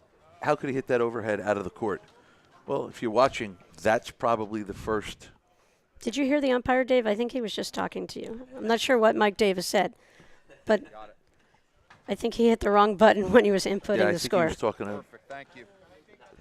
head umpire Mike Yashimsky. But what I was saying is, that was the first time. So the score, Right, the Thank score you. is now 6-5.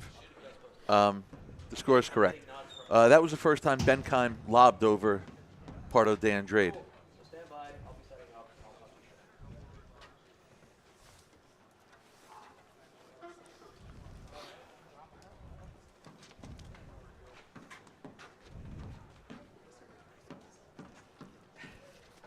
you know, in that game, if Enrique had one shot back, that two-handed backhand that he was kind of, his weight was a little bit back, he was a little deep on the baseline, that error, that was key in that game.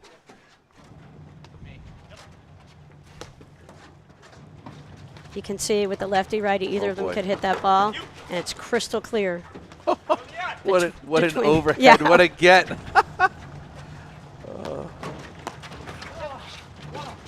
Great move, the quickness of Benkaim just taking that ball. You switching. Humphreys, Benkaim taking over the net here.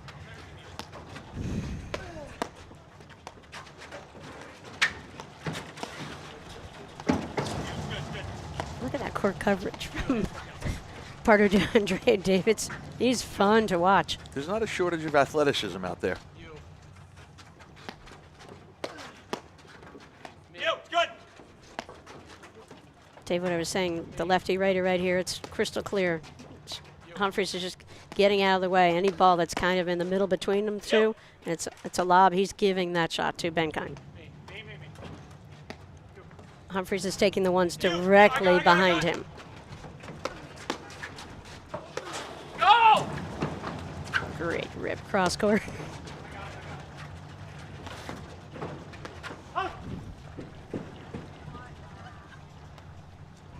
Love 15.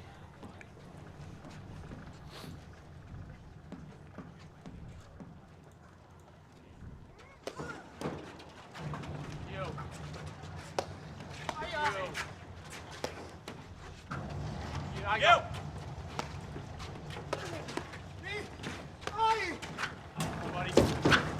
Oh, what a catch just from got that, like, Benkaim. backwards. We need to see that again. Love 30. What a rip. Wow.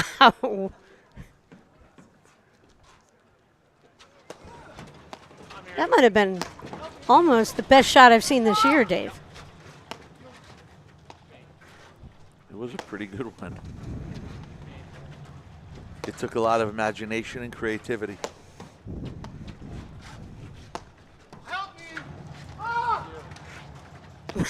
What a catch right there. That was amazing how he didn't hit himself in Right. the face.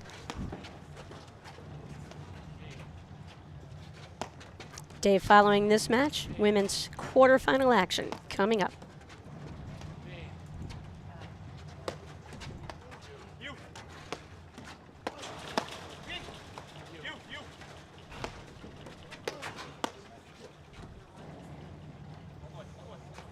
Love 40. Good spot in between the lefty-righty. We talked about how well they can cover overheads, where it's a little vulnerability. Sometimes is that middle ball, that drive between the lefty and righty.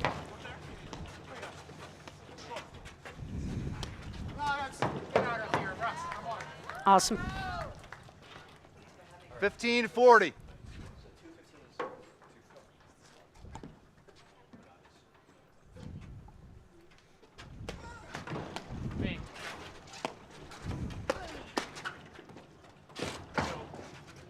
What a get by Dabic.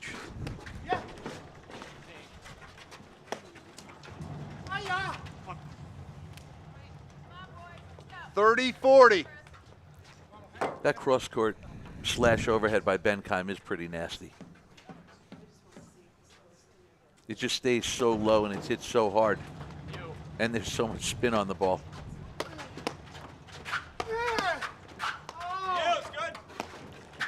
I think from Humphreys, Benkaim, why didn't they hit Dabic Pardo, right there? Andrade. Games are 6-all, second set. All right, Dave, we got a tiebreaker. You guys want a new ball? No. Okay. No chance of a new ball.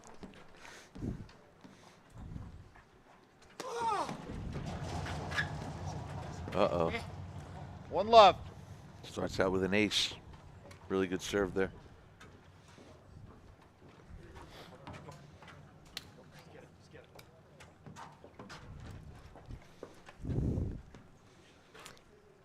Dave, the guys will play through the quarters today, semifinals tomorrow morning. 1-all. Oh, actually, I'm wrong about that. The semis are tonight, Dave. Did I lie? You.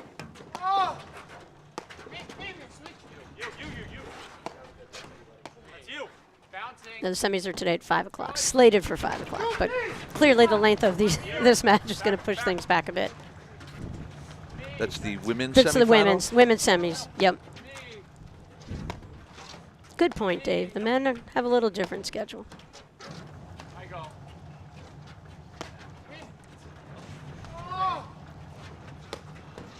Yeah, the men's semis are tomorrow, 9 o'clock. Going to get a storm overnight, Dave, so hopefully all the courts will get cleared. You're in there. They're in.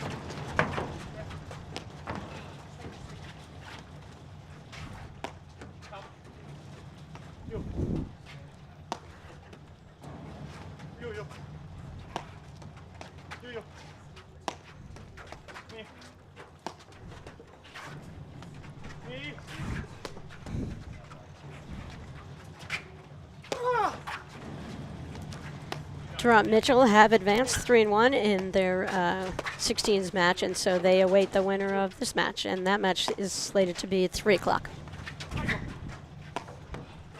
If this match is over by then, Dave.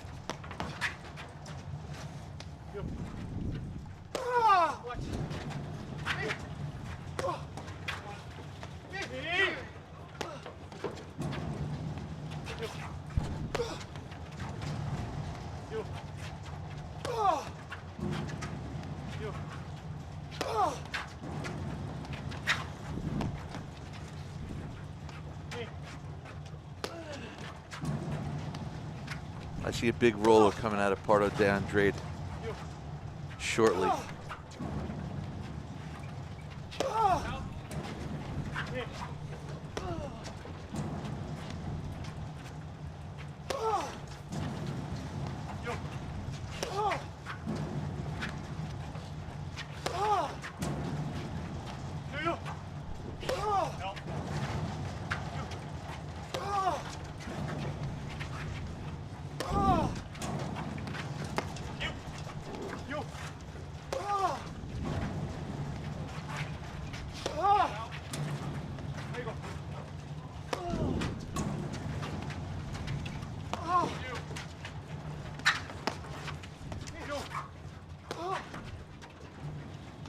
Tell you, Patty, at this point, I mean, Dabic and Pardo de Andrade have been doing a great job with these overheads, not really letting Benkaim Humphreys create any opportunities. We have our first mini break there.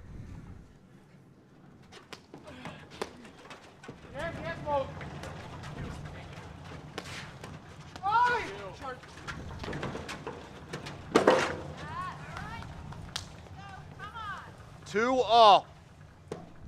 We haven't seen a lot of it, but that was a good example of Humphreys' ability to hold those overheads and wait to the last minute to sort of hit his shot.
Just missed.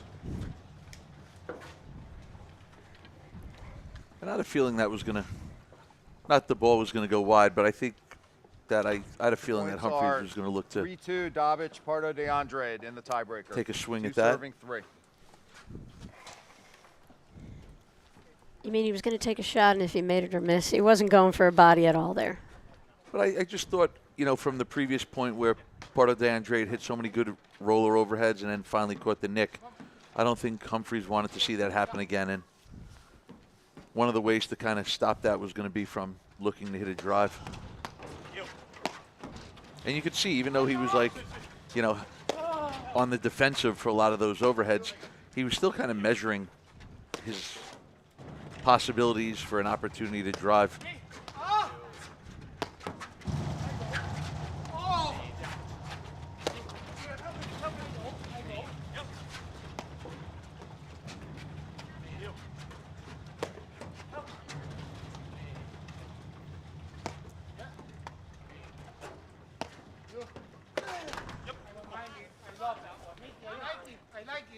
Three all.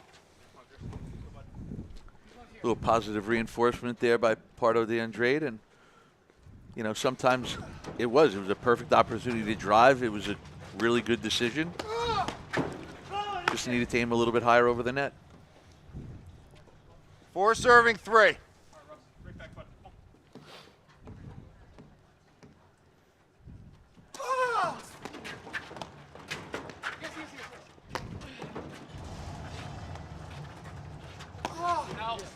This is round of 16 action from Short Hills Invitational.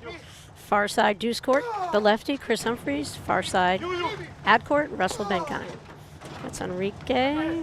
Pardo de Andrade hitting. He's got the black pants on. And that's Mickey Dabic, his partner, on the right side of the screen in the white pants.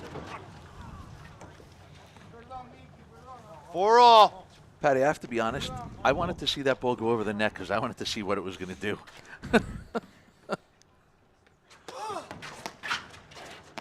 I thought that ball was dropping fast, Dave, and I thought he was going to hit, like, try to hit the Benkaim drop cutter overhead.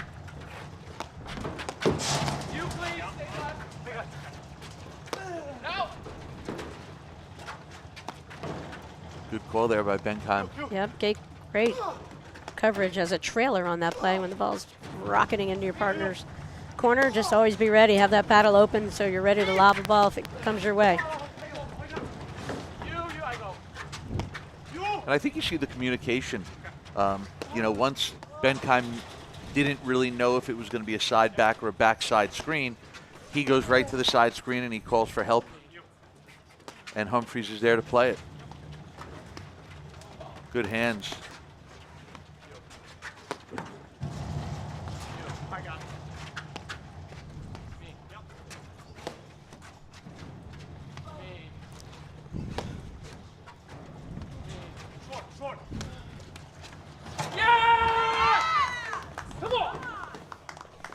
Another big time shot there. Benkaim Humphreys lead the tiebreaker 5-4.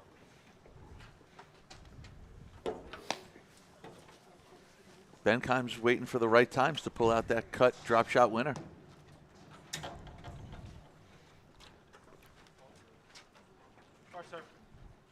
Good look at the setup here at the Short Hills Club. I love the bleachers, Dave. Especially the heaters. They're around. As the day goes on, more and more people will be gathering, enjoying the action. Up close and personal with free beer at the Short Hills Invitational.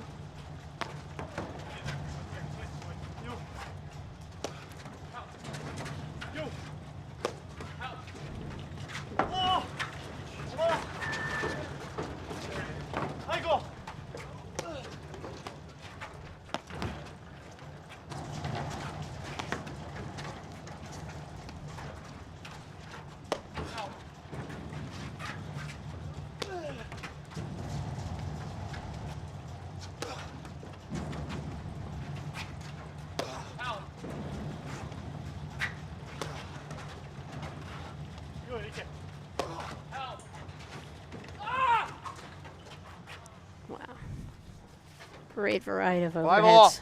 What pressure from Pardo to Andrade going after Russell over there.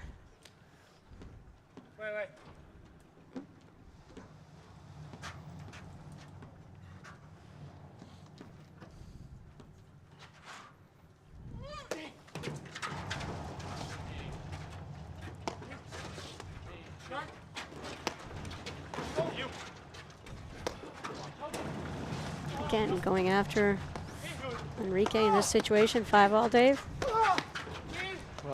Again, Let's go! Good hand!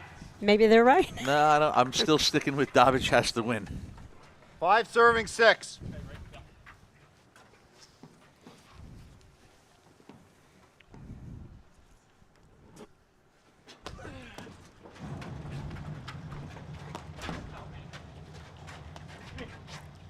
And Patty, I'm only saying that because I think, you know, the team of Pardo, Andrade, and Dabic is a little bit more predictable when he's on the baseline, where I think Pardo, Andrade brings a variety of options and opportunities. I still wouldn't hit him first.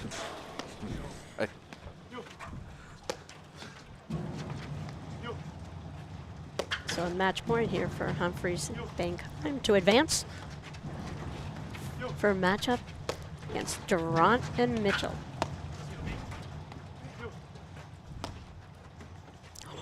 Oh, that was close, Dave.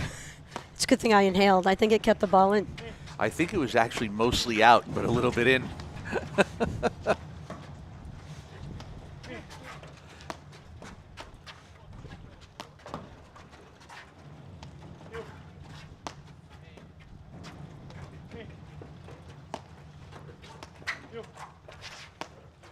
Kind of see Benkaim. I'd like to see him slide over a little bit more. I think he's giving a lot of his corner up here. And Pardo Andrade is playing singles right now. Great hands from Dabic. Bill singles with obstacles.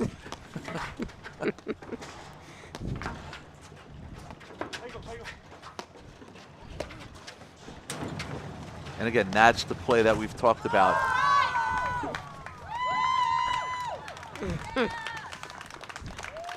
Game, set, match. Benkaim, Humphreys. Really well played match, Dave. They win 6-1, kudos to all the players 7-6. and Benkaim Humphreys. Great match, guys. Congrats to Chris, the host pro here. points. Great It's good job, the host thank pro you. gets the win, Dave, and advances in the tournament. Yeah, no, and they deserved it. I mean, they played a super, you know, match. They had a good game plan.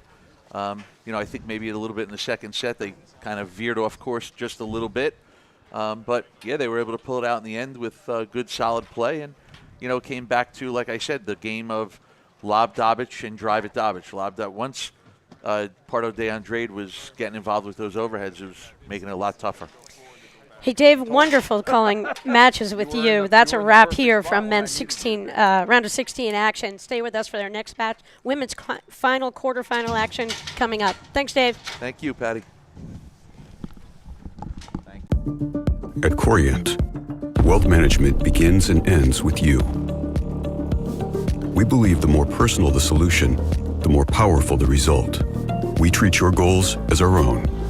We never lose focus on the life you want to build. And our experienced advisors design custom-built strategies to help you get there. It's time for a wealth management experience as sophisticated as you are. It's time for Corient. Want to see how Volley can transform training at your club? We've got a great offer for you. Gather 30 of your club friends and you'll get a free 30-day trial of Volley. Experience firsthand how Volley's trainer can help everyone improve. Increase reps and track your progress, all while training smarter. Don't miss out. Visit getvolley.com and unlock your club's full potential with a 30 Historically, Glen Oak is a golf-only club, but they wanted to add an extra amenity, and Glen Ellen has a huge community for paddle. We were lucky to pull 200 players from the Glen Ellen community. Many members had played at the Glen Ellen Park District. We were able to get a bunch of teams going, kind of right off the bat. The facility has been an amazing addition to Glen Oak. It's really brought a lot of new ladies to the sport. And it's not only the courts, but this beautiful paddle hut. Having a place to hang out, relax, catch a game, as well as come and play paddle with your friends has been a huge attraction.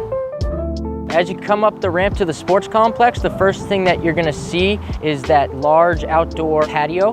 There's a fireplace out here on the main level. You can drink and eat with your friends, as well as look out to the 9th hole where you can watch some golfers come through during the right seasons. As you head inside, you'll walk into our large lounge space and dining area. There's a really long bar with beautiful light fixtures. There's made-to-order food. We got a great bar staff, great restaurant. You can get quesadillas and burgers. The ribs are awesome here. We have a ton of bar seating and lounge seating. We have our hubby area where you can store all of your belongings. 4 TVs, An indoor fireplace. It's a great place to come on a Friday night just to hang out. Bring the kids down. It's very family friendly, so we've brought our families in on Sundays and kind of been teaching them the game.